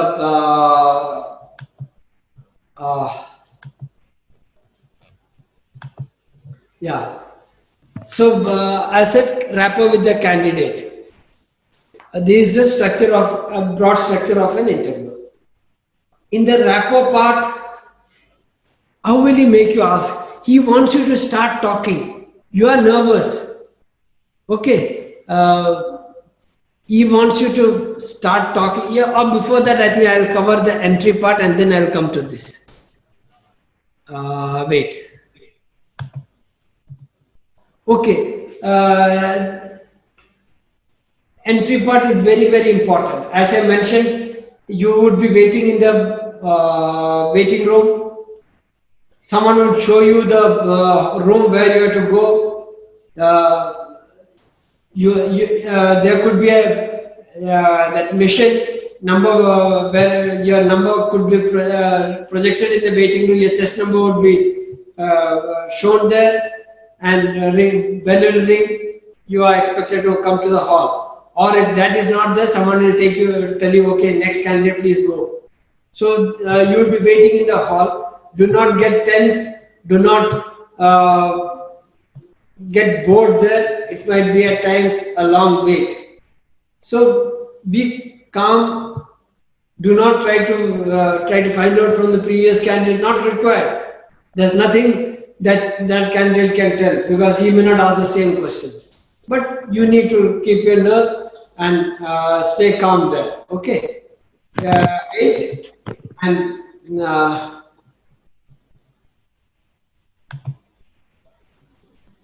okay. Your entry, the door will be gently closed. Knock the door and say, sir, I can't make you all do it. I wish I could make you all do it here, and the door will be gently closed. So knock at the door. Please knock confidently. That knock should be a proper knock. It should show that your hands are strong enough. You can't say tuk tuk tuk. As if you are worried the door will break or your knuckles will break. Show that confidence. And then with absolute confidence, so may I come in, sir?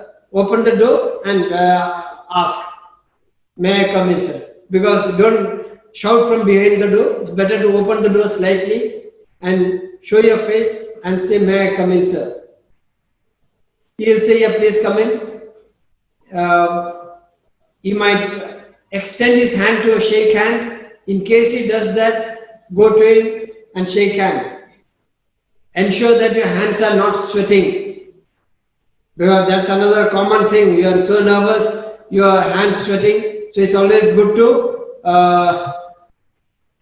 keep your hands dry in case he asks you to shake hands. Okay.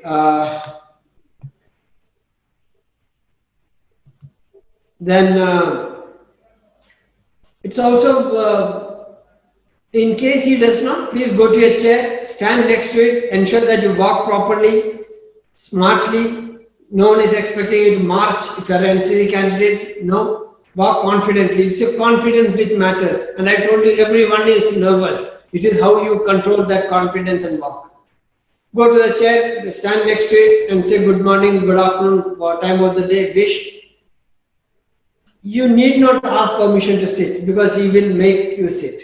I can assure you the chair will be reasonably comfortable. Straight, with your back straight, so that you're not slouching. We recommend that you keep your hands on your thighs, so that your hands, you are conscious of your hand movement.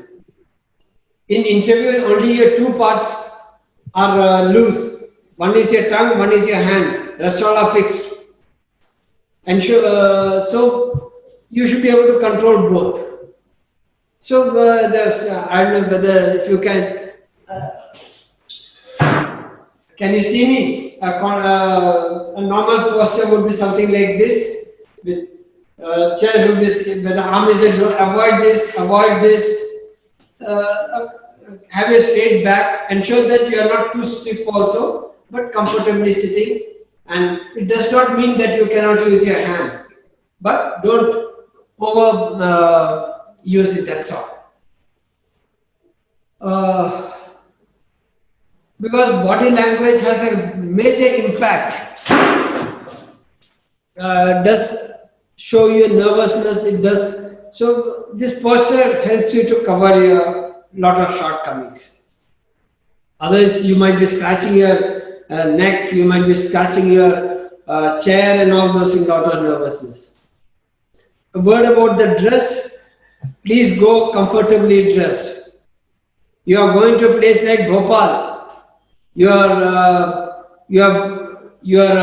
brother or sister's wedding was there recently, so you bought a new suit and you want to wear it in the month of May or June in a place like Bhopal, Allahabad. You are hell-bent on it. Nothing wrong, but I can assure you will be very uncomfortable. So it's better to be dressed as per your convenience, as you are comfortable. A dark color trouser, a light color shirt, more than sufficient. Those who are comfortable with tie, wants to wear a tie, most welcome. But it's not mandatory.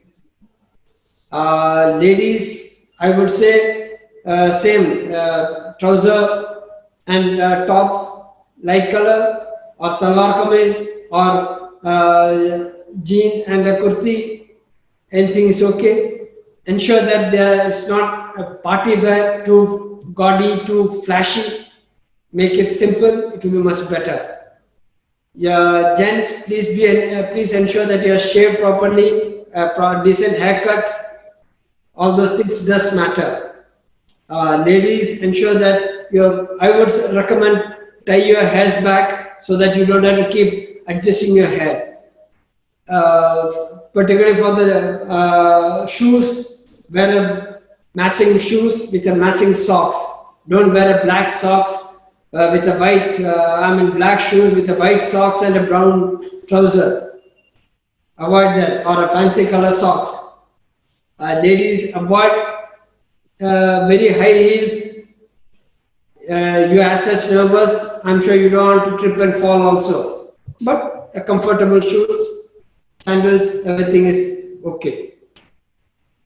Not too much of jewelry. Be pleasantly dressed. That's all I can say. On the view file, you can see how to speak. I'm not going to explain it. It's self-explanatory. You should speak slowly, speak loudly, speak deliberately. What we call here SLD, and 4 C's: confidence, clarity, convincingly, and be concise, precise. Your body language, your display should be formal. You are there for a very formal purpose. Even if the interviewing officer is slightly informal, you have to know your limits. Be lively. For heaven's sake, don't be too tense when you enter, and don't be too stiff. No harm in smiling. Have a pleasant look. But again, don't have a artificial grin. Okay. Avoid that also. It won't do you any good. Be your natural self. That is most important. Be assertive. When you think you are right, no harm in saying. You don't need to be arrogant. There's a slight difference between assertiveness and arrogance. Be assertive, but ensure that you have to be assertive. If at times he deliberately asks you something, so sir, you might be right, sir, but to the best of my knowledge, it is like this. Be motivated and be enthusiastic. Very, very important. I mean, don't go in with the attitude that, oh, where am I come? How will I? It becomes difficult for him. You should not get a feel here, this candidate, how do I while away my 20 P.I.Q form he could not read because he has scratched, scribbled this, that, and here you walk in, as a long face and say, I can assure you it becomes big pain for the interviewing officer. Okay. These are body language, I will not cover this. Okay.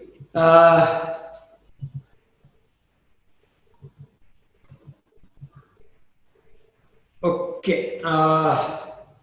Okay. Any doubt in this? Now, I'm going to. Any doubt? Anyone in this entry part? Any lingering doubt?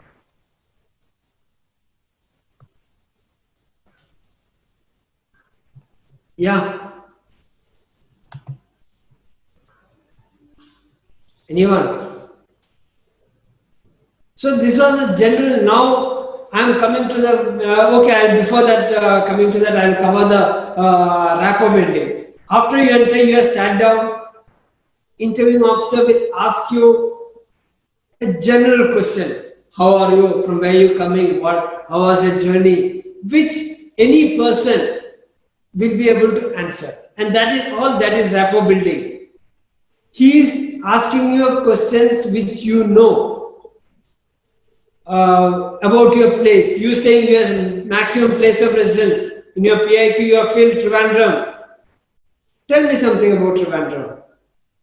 So that is why I said you should find out about something about that place. He will generally ask about a place that he feels that you are comfortable to, or you will be able to answer well. So prepare for that. No harm in preparing if you want to talk about Trivandrum. Don't list out, sir, the place of tourists. He is not interested. But you can just say, sir, there are a large number of tourist destinations, which includes something part of hills, land, sea, or something like that, which gives an overall picture, which shows your intellect. Though the aim is not to show your intellect, but if you have the confidence, why not? You are talking about Bangalore. So it's an IT city, but it has got some problems. If you can bring it out, not stop cribbing about the place. This, that. No, you are not criticizing. But you are being an intelligent person. You analyze. You are showing your analytical mind. So that is what is required. Don't list out things for heaven's sake. Okay, Bangalore has got this, say it's a tourist and sort of look, and no, you are trying to have a chat with him. Speak to him. Okay, that's a better interview. No, you please do not mug up. No one wants to be a Google that, okay, start rattling out all the tourist destinations of Bangalore or Trivandrum or Ernakulam or whatever it is. But if you can analyze that place and convey it in 5 to 6, again, don't start off, you decide I'll start talk for 15 minutes non-stop. No, he'll stop you. 5 to 6 sentences, that is what preparation should be. Something about a journey, prepare, highlight. I mean, no one is again asking you, sir, I went, bought ticket, then I went, caught an auto and went there, and then this, that, I had. No, but Hello. that is where you are. And I can assure you, when you start talking, Okay. when you NDA ഞങ്ങളിപ്പോ ഓൺലൈനായിട്ട് ക്ലാസ്സുകൾ കൊടുക്കുകയാണ്. കാര്യം September 6 പരീക്ഷ വരുന്നത്. അതിന് apply ചെയ്തിട്ടുള്ള കുട്ടിയാണോ? Who is that? Yeah. September 6 വേണ്ടിയിട്ട് അപ്ലൈ ചെയ്തതാണോ? Pravda Nair, please put out the mic. ഞങ്ങൾ ഓൺലൈൻ ക്ലാസ് കൊടുത്തുകൊണ്ടിരിക്കുകയാണ്. ജൂലൈ ഫസ്റ്റ് വീക്ക് മുതൽ സ്റ്റാർട്ട് ചെയ്തിട്ടുണ്ട്. ലൈവ് ആയിട്ടാണ് ക്ലാസ്സുകളെല്ലാം ഉള്ളത്. ഇത് Thank you.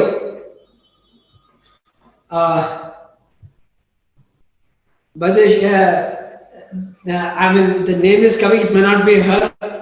That's, I think, your Trivandrum Center, if I'm right. Okay.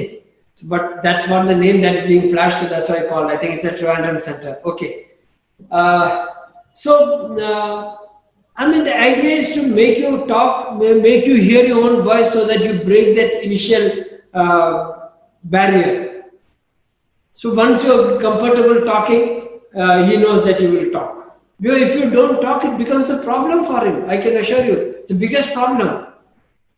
So you need to talk, make use of that opportunity to make yourself calm, make yourself comfortable there.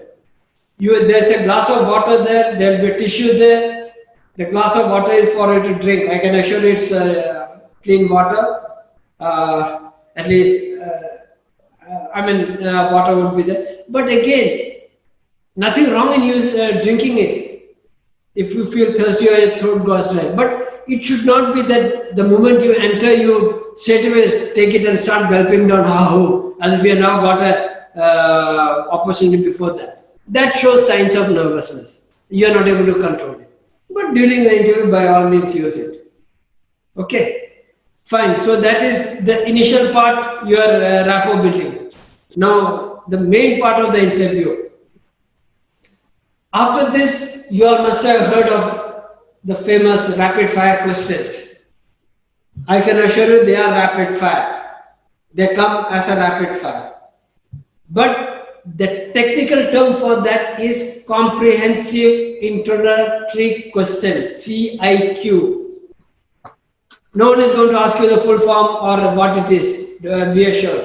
But I want to highlight the introductory part in this technical name. They are introductory questions. Don't think these questions are known to you. It is there I think in your book, it is there on internet, it is there everywhere. The questions are the same. But based on your response, the interviewing officer is at liberty to ask you any question. He links up your answer, he links up your P.I.Q response, your response here, and he asks you questions. That is called the follow-up question, that is called leading question, that is called embarrassing question, whatever you want to call, you call. But please be prepared for those questions. That is the preparation that you are going to do. I mean, you say you studied in 10th in KV Bangalore. In 12th, you studied in KV Trivandrum. Why did you change? You must, at that stage, you might not have known.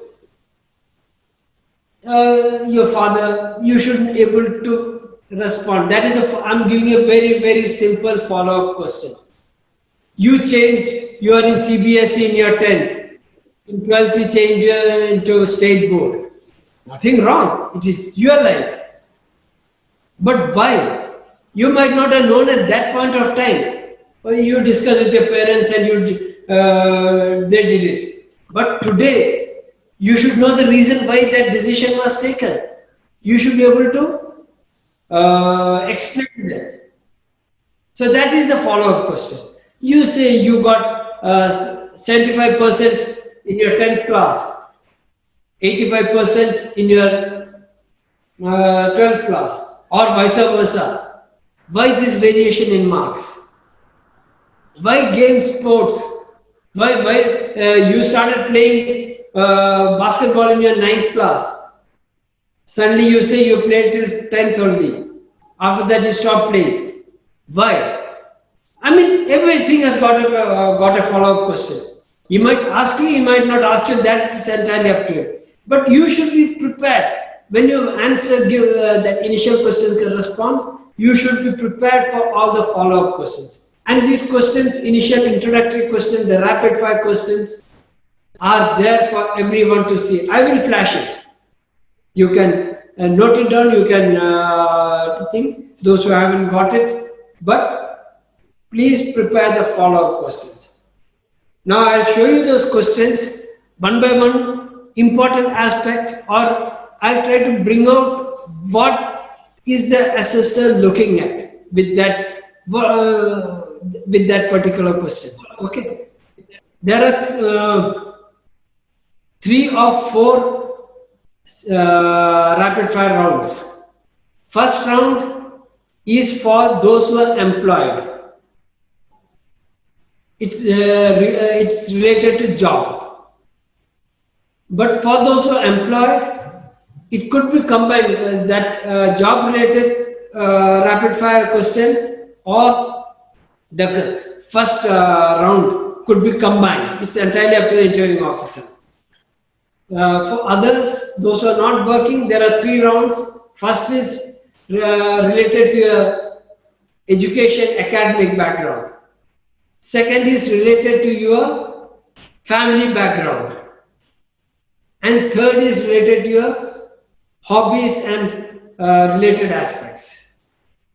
I will be flashing these questions.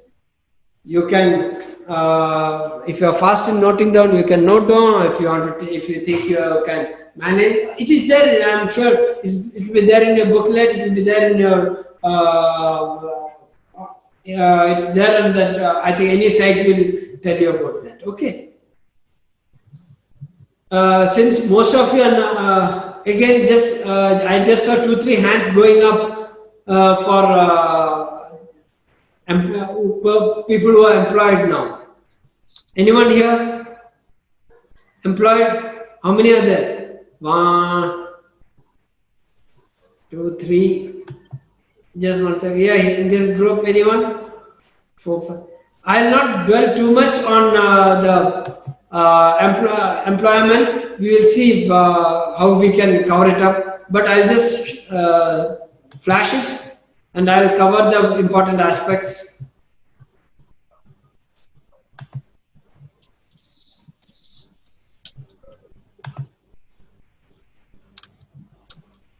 So this is, I was talking about the rapid fire question, CIQ. Okay. Don't get bogged down with this, trying to remember the CIQ full form. This is a job or work related question for those who are working, basically related to your job. What duties you perform. Again, don't try to just say I do coding. Yes, that is one part, but I'm sure try to expand your horizon. Yes, you are doing your basic duty. There could be something else also that you are performing. So try to talk about that. What are your likes, dislikes? We'll take. I'll talk about this likes, dislikes later on also, because this is across. Identify those things that you like and dislike. Working conditions. How much satisfied do you feel? Very important. It's your personal involvement. Your description of the people that you have worked with. What have been your achievements? So it is how you have, the interviewing officer is trying to find out how you have been able to adjust at the workplace. Okay. I hope you all are those who wants to note down may note it down. Others,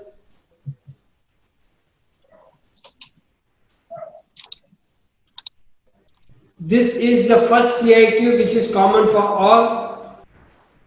You must remember this relates to education, and most of you are in a stage that bulk of your life you have spent in this stage. So lot of information comes out from this. Ensure that you prepare for that. As I said, this is your developmental stage of your life. Your personality, lot of aspects of personality come out. The question would be in one rapid fire. I can assure you that. Suppose you tell me about your education starting from class 8 or class 10 up to present level. In this, I would be interested in the subjects you liked and which you did not like. What was the percentage of in various exams, and how did you achieve that?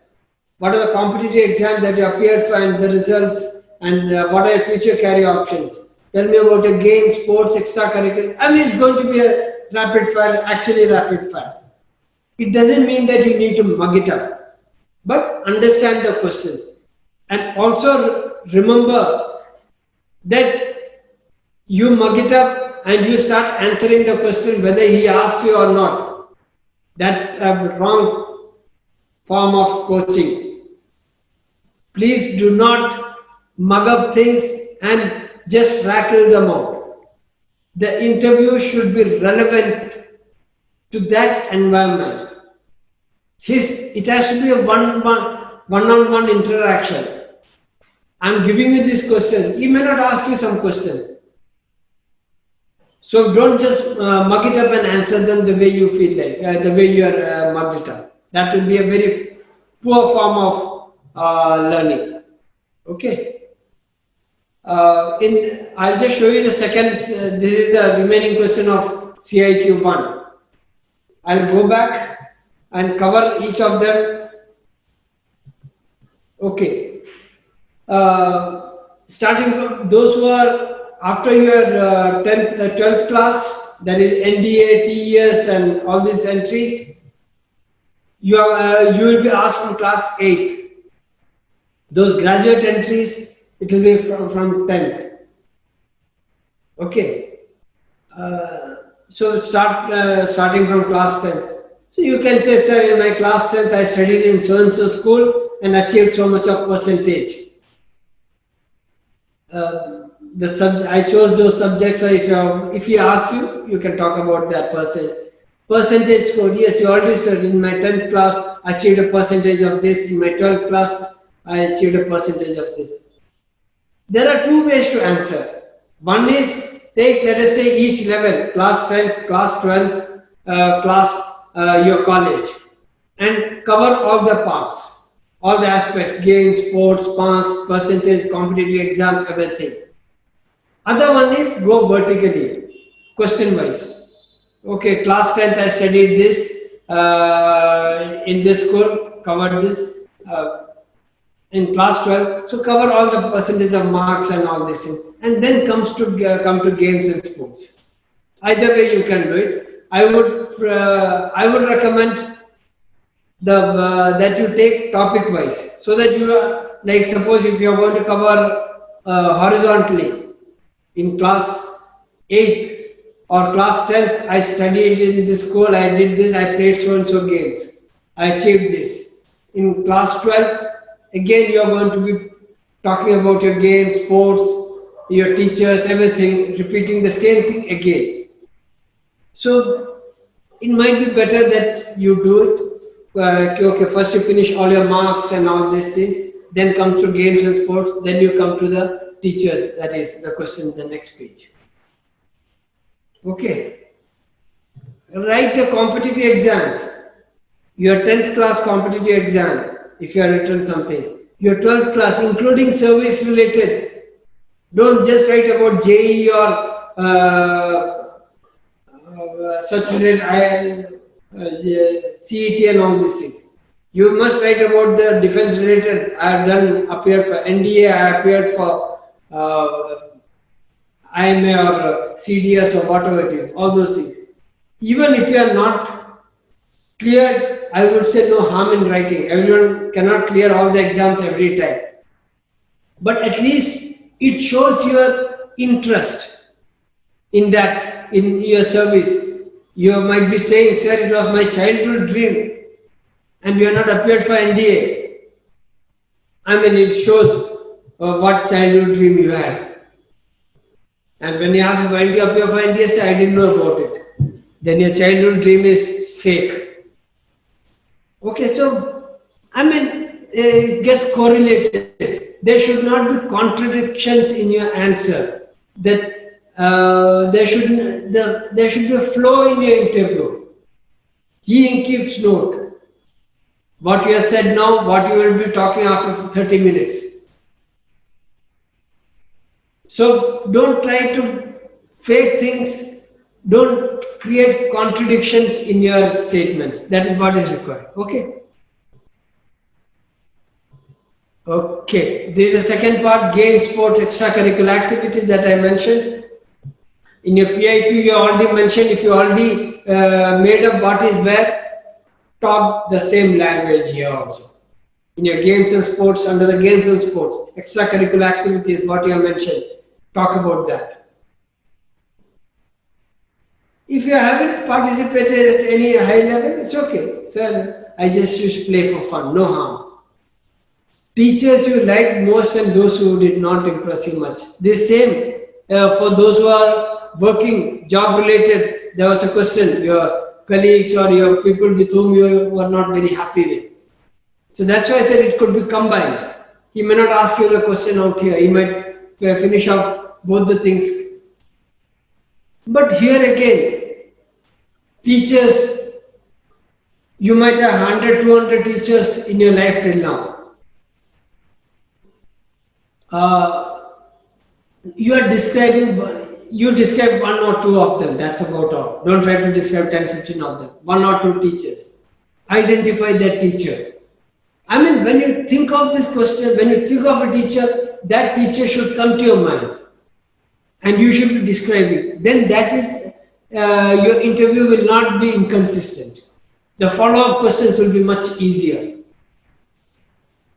So try to make it as realistic as possible. Yes, what to talk? Out of, as I mentioned, 150, 200 teachers, you are going to talk about one or two of them. If you are going to say just that, sir, this teacher in my class 10th, physics teacher in my class 10th used to be very good, or my class 12th maths teacher was very good because he used to teach us very well. I think it's a very, very base or low level answer, I would say. After all, a teacher is supposed to teach you, damn it. If he or she hasn't taught, then what has she done? Something beyond that. You should be, when you think of that teacher, why does that teacher, it's not just teaching, there's something that that person has done for you. He's created an impact on you. And that is what you should try to explain. Then it's a high level answer. Understand the difference, a basic answer and a high level answer. Nothing wrong, either of the answer is correct. Okay, sir, he used to teach maths very well. But if you can say, sir, he was a good teacher, but how has he or she impacted you that when you are talking to me about that teacher, about a teacher, he or she comes to your mind? That means that person has created, identified that character, that quality in that teacher and try to bring it out. That is what is a good answer. So, how has that person impacted you that today also you want to remember that person as the best teacher?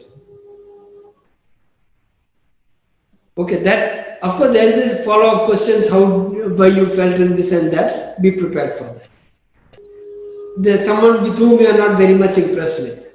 Again, Identify one teacher. When he asks you, you must not wriggle out of it. Sir, no, sir, I didn't find anyone. No, I think that's again, it's not possible that in your whole life you did not find anyone with whom you are not much impressed with. So identify that teacher. But you must have been the worst teacher. You might have a long list of complaints, cribs, or abuses for that person. Please, this is not the forum to start off. Oh, that teacher was this, that, this. Start off. I'd say something mild so that you don't project yourself. After all, the interviewing officer is not interested in your teacher, I can assure you that. He's interested in you. You don't project yourself as a person who solid dislikes and hate, this, that. Shows your immaturity. So you can say, sir, he used to teach, but he could not express himself, or some mild reasons, and finish it. Who is that, please? Please, who is that? Hari Shankar? Okay. So that is how you can cover the teachers. The two other things are friends. Let me get on to that. Let me see. Who is that?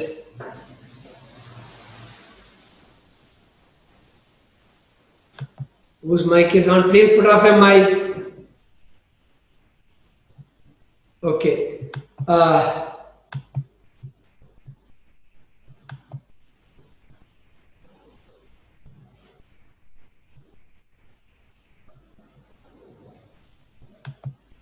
Okay, so that is a teacher. Now next is friends. Friends you again like and dislike. Again, identify 3 to 4 friends, not more than that, or 2 to 3 hours are good enough, and talk about them. Again, just saying, sir, I like that friend because we do everything together or something like that. Very base answer.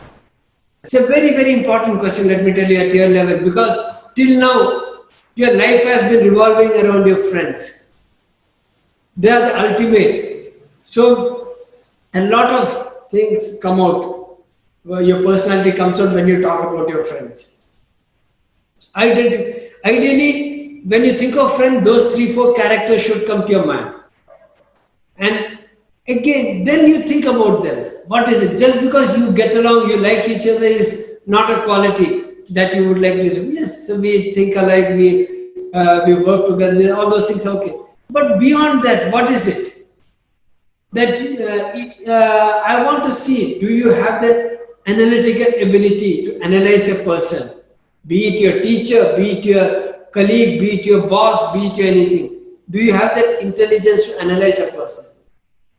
What are those qualities that you value in a person? I can't damn who your friend is. But I'm interested in you, I'm not interested in your teacher, I'm not interested in your boss, I'm not interested in your friend. But what is it that you see in a person? Why? Because you reflect your personality on that person. When you say that your friend is a determined person, obviously that is one of the qualities that you are liked in that friend. What does it show? It shows that you also have that tendency to be determined. So you don't have to say that I'm determined, I'm determined, I'm determined. But when you talk about your friends, about your people, when you highlight those qualities in your friends, in your people, when these things come out. And that is how the assessment is made. Otherwise, if you repeat those O.I.R 10 times, you should be the best candidate. But I'm saying that you please do not repeat those words. But when you describe people, when you describe your activities, you project these qualities. And that is what is being assessed. So when you talk about your friends, sir, this friend of mine, great guy, we used to get along well, sir, but yeah. But you are saying that you are a person who, somewhere you are mentioning you are trying to show that you have lost weight. because of your determination. So it will when you talk about your friend, that quality will come out.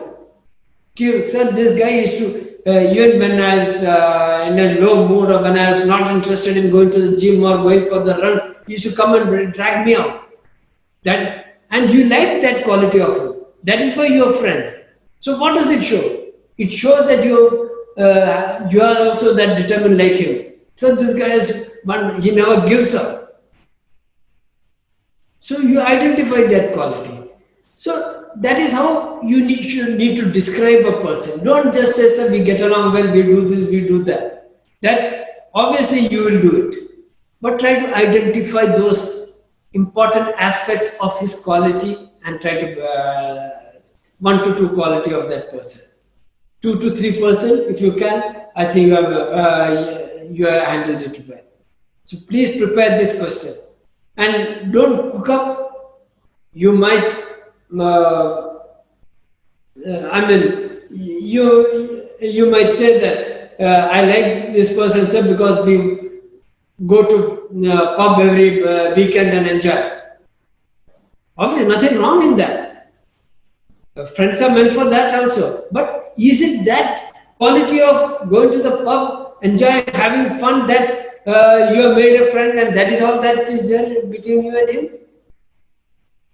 Or between you and her?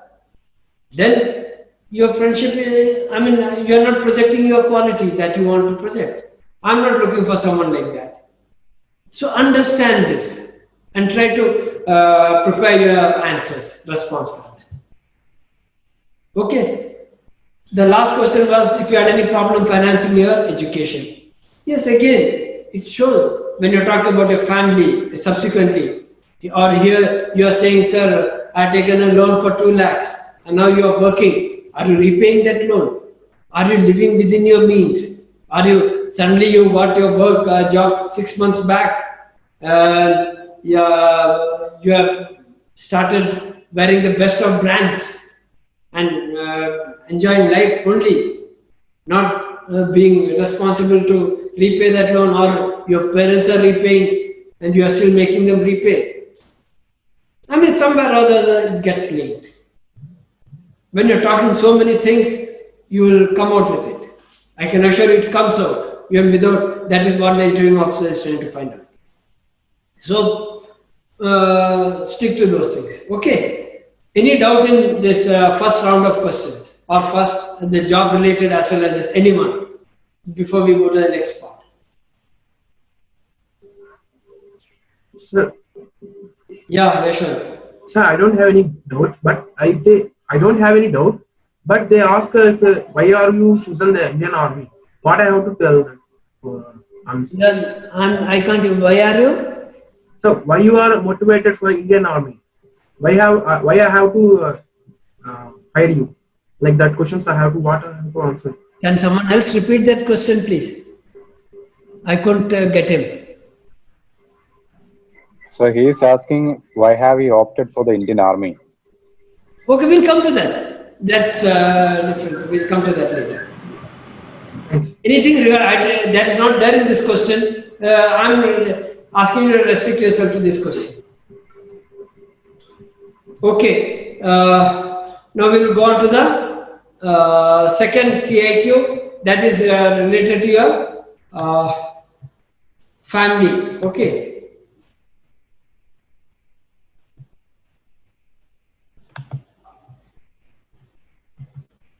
Okay, this you already filled your details about your family. The first question is about that one, about your family, about your parents, brother, sister, their education and occupation.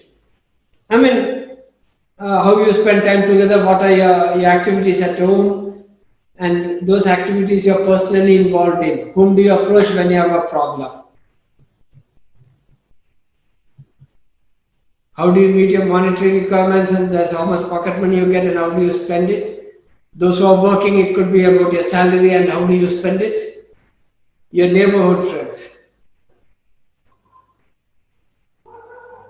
I'm going slightly fast. You can, in fact, I'm coming again tomorrow, but basically for the stage 1, class, but I will clear, I'll spend some time on this also because today is a longish lecture. I know I'm going slightly fast, but I hope you are taking at least the questions. Okay, here again about your family. The second question, how you spend time together, your activities are very important. I mean, it shows how your family, how you have been brought up, how is your family environment and all those things. So please prepare them, how you spend time together. It could be small activity. Going and getting milk in the morning. It shows your attitude. It shows your attitude towards the family. So try to, what are your involvement in your family activities? How you are helping, contributing towards the family activities. Try to identify. And most of you do it. It is only that you need to focus on it, identify those small activities that you do and bring it up. Whom do you approach for help when you have a problem? Very important question. Now, what is a problem? Is in your class 6th, 7th, the biggest problem might have been before going to school, suddenly your shoelace breaks. You run to your mama, lace broken. Is that your problem today also? Or you have grown up, matured, and you know what problems of life? Or you are going to tell me, sir, my greatest problem was the breaking of shoelace in my class 7th. It shows you are still in class 7th. Physically you might have grown, but mentally and other things you are still in class 6th or 7th. I'm not going to look for a candidate like that.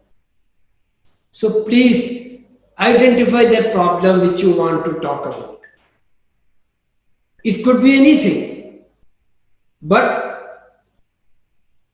don't try to project a problem unnecessarily and get yourself into a soup. You might have had a problem with your girlfriend, boyfriend. If you are going to come out with something positive with that, of that problem, you are solving problem, if you are going to project yourself as a person who can handle and solve a problem maturely, by all means do it. Otherwise, just to show off that you have a boyfriend or girlfriend, it makes no sense, I can assure you.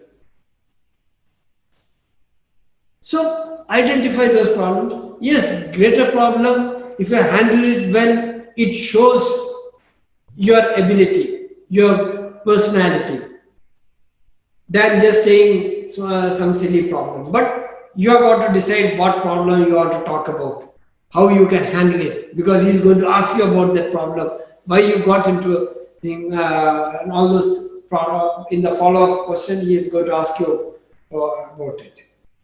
So you have to decide, and that is what you have got to decide what problem you want to say. You have got to project yourself. How you want to project is entirely up to you.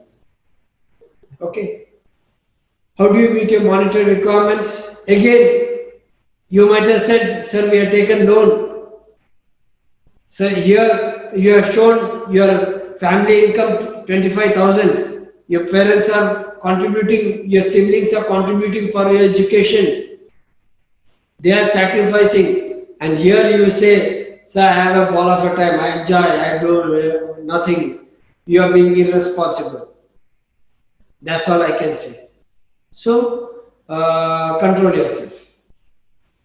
How you control your response. Evolve a proper response so that you project yourself as the right way that you want to project. You can't cook it up, I can assure you. But definitely you should be comfortable, you should be able to hold your ground when you talk about all this. That is more important. Your friends in the neighborhood, same way. There it was friends, your close friends. Here neighborhood friends. You would be doing some activity, you may not be very close, but some of them might be common, but some of them might be different. But here it's your neighborhood friend that you are talking about. Okay, any doubt in this CIQ 2? Yeah. Any doubt in this part? Very important, especially the activities. Do not forget, it will be, you have a tendency to forget the activities and how you are getting involved in the family activities. Very important. You have got to show that you are involved in the family. It could be any way. What are activities? Activities could be on a daily basis. Sir, we don't get time. My mother is working, my father is working. But yes, evening we just sit down, chat for some time, have dinner together, have this fight with my sister, with my brother, siblings. Those are normal things. I mean, casually if it is. Yes, something. So that is on a day-to-day basis. On a weekend, you might have slightly more time. So how you go and visit your relatives, go to temple, masjid, church, or whatever it is. Go for shopping, go to a restaurant. Obviously, these days COVID, no situation, but that doesn't mean that your life was only COVID lockdown life. You can't reduce your life to just last 2-3 months. You are talking about your life. Casually, sir, of course, last 2-3 months I missed that. So you are conveyed that you enjoy that, but these days you have been responsible enough to not to do such stupid things. So just one sentence of this is you have projected yourself rightly. So we used to go out this, that, we all used to go out to restaurants on the weekend and eat this, that. But we missed that because we have never been doing it. So you have covered both. You see how you have projected yourself as a person who enjoys also, but responsible. So that is how you are projecting your personality.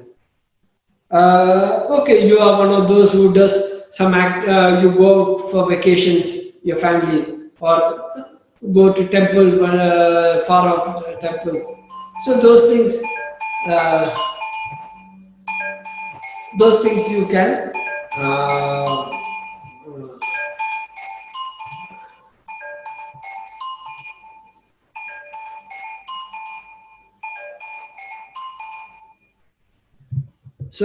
those things those are the ways you can project yourself.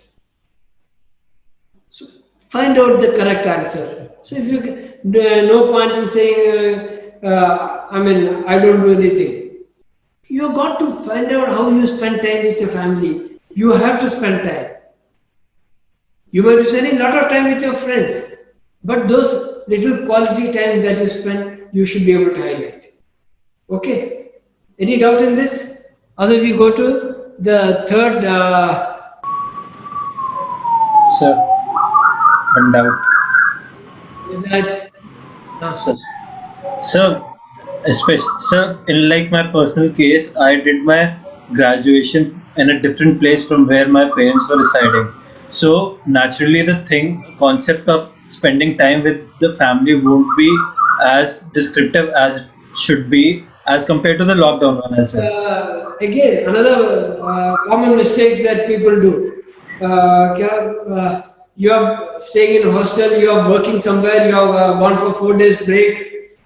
Straight away start off, sir, I'll go there and help my father to do this, help my mother to do this. I mean, it doesn't happen in most of the cases. So you can tell how you spend actually, sir.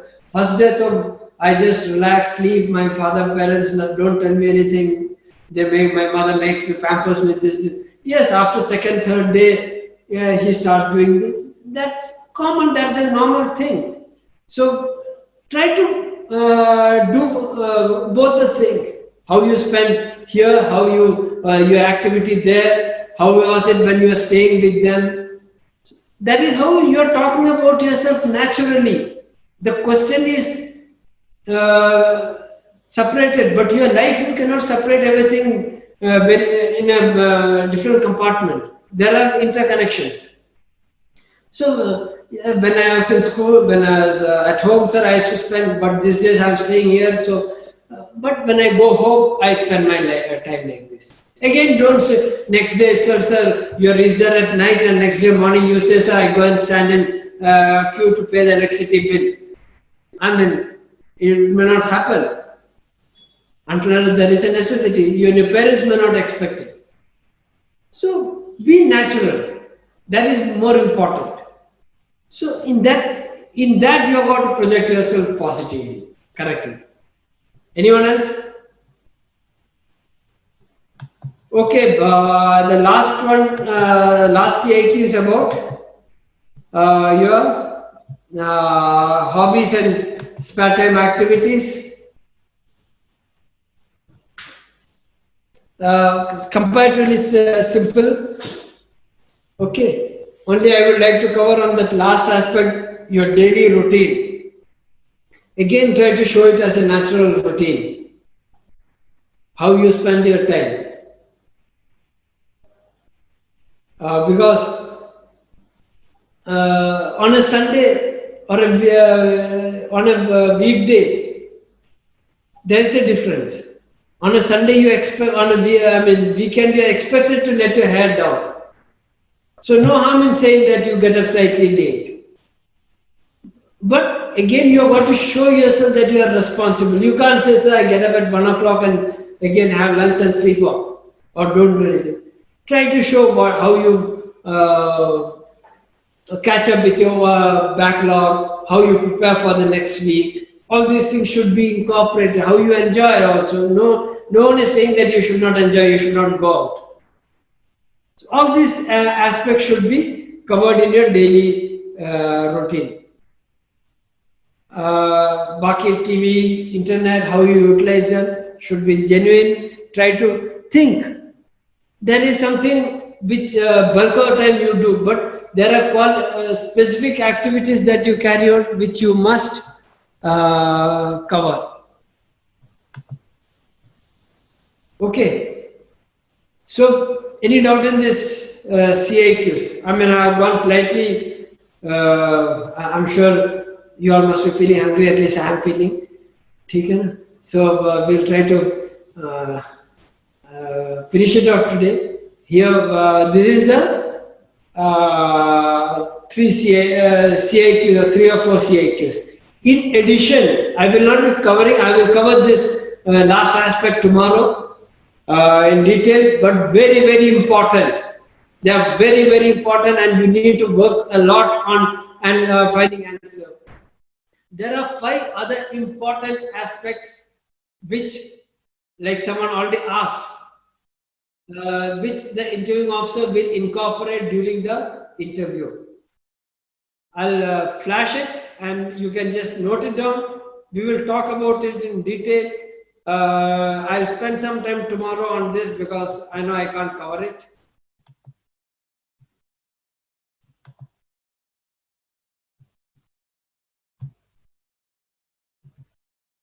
Yeah, they are first is why do you want to, your motivation to join the armed forces? Okay, this someone has already asked that doubt. I think who asked? Someone had asked me this question. He'll ask you at some point of time. He'll ask you. The question would be, why do you want to join the defense forces, or why do you want to join the armed forces? That is your motivation. Second, I would say is your personality. The last point. What are your strong points? That is your insight about yourself. What are your strong points and areas that you need to improve upon? So these two are personality related. Your motivation and your insight. The other 3 are knowledge based. First is your subject or educational knowledge. You are 90% in your 12th class. I mean, I would like to check out, you are an electronic engineer. I would like to check out whether you are really, basic questions, something that I will try to find out. Your education knowledge, subject knowledge, something more practical related. So update your thing. We'll talk about it tomorrow. Armed forces, not your defense awareness. So subject awareness, defense awareness, and third one is your current affairs and general awareness. So these are 5 miscellaneous aspects which the interviewing officer would incorporate, would introduce into the interview at any stage. 5 aspects: 2 are personality related, your motivation and your insight, and 3 are subject or education, your knowledge based. The motivation would be generally in the beginning of the interview. Your strong point assets would be at the end of the interview. Okay. I think with that we will these things we will cover tomorrow. Any doubt, anyone, in what we have covered today? Tomorrow we will be doing, we'll try to start at 10:30. I think they will give you the time. 10:30 to 1:30 is the scheduled time. That's yes or no? Yeah. Vinayak. Vinayak. Sir. Oh, who was Yes, sir. today? Yeah. What's the time that has been given to you? 10:30 to 1:30. Yeah, we'll try to stick to, but today we started very late, so we that's how. Who else? You're speaking from where? So, I am from Tamil Nadu, Salem, but I am going to SSC Tech 55. Tech, where are you going? Bhopal. Okay, good. Nana, I think I spoke. Jaydev. Jaydev, you're there? Or is it some dummy? Huh? Jaydev, put on your mic. Your mic is not on. Hello, sir. Yeah, I think feeling too hungry. You're from where are you? I'm from Kerala, sir. Where? Where? Alapi. Alapi. Okay. Yes, sir. So your audio is okay? Yes, sir. Okay. Okay. Who is this next job? Yeah. Yeah, job. Is it your code word? Job. Just number 26. Now is okay. Who else? Anyone? Who hasn't spoken?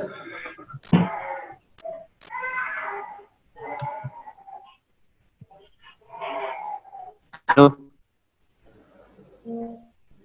Who else? Who hasn't tested the mic? This Lakshmi is off. No. Sir, I have a question. No, just, wait 1 sec. Who is that? Sir, it's Lakshmi. Just 1 sec. You just hold on, Jaydev. You're Jaydev M. Krishnan. Yes, sir. Jayadev M. Krishna. Huh? Yes, sir. Jayadev M. Krishna. Okay. Yeah, what's your doubt? Sir, I have an IVR. Is that gonna be a problem in medical? You have a? IVR spectacles. No, your voice is getting cut now. He's saying he wears spectacles. Will he have a problem in the medicals? Okay. No, therefore, Air Force, yes, there is a restrictions.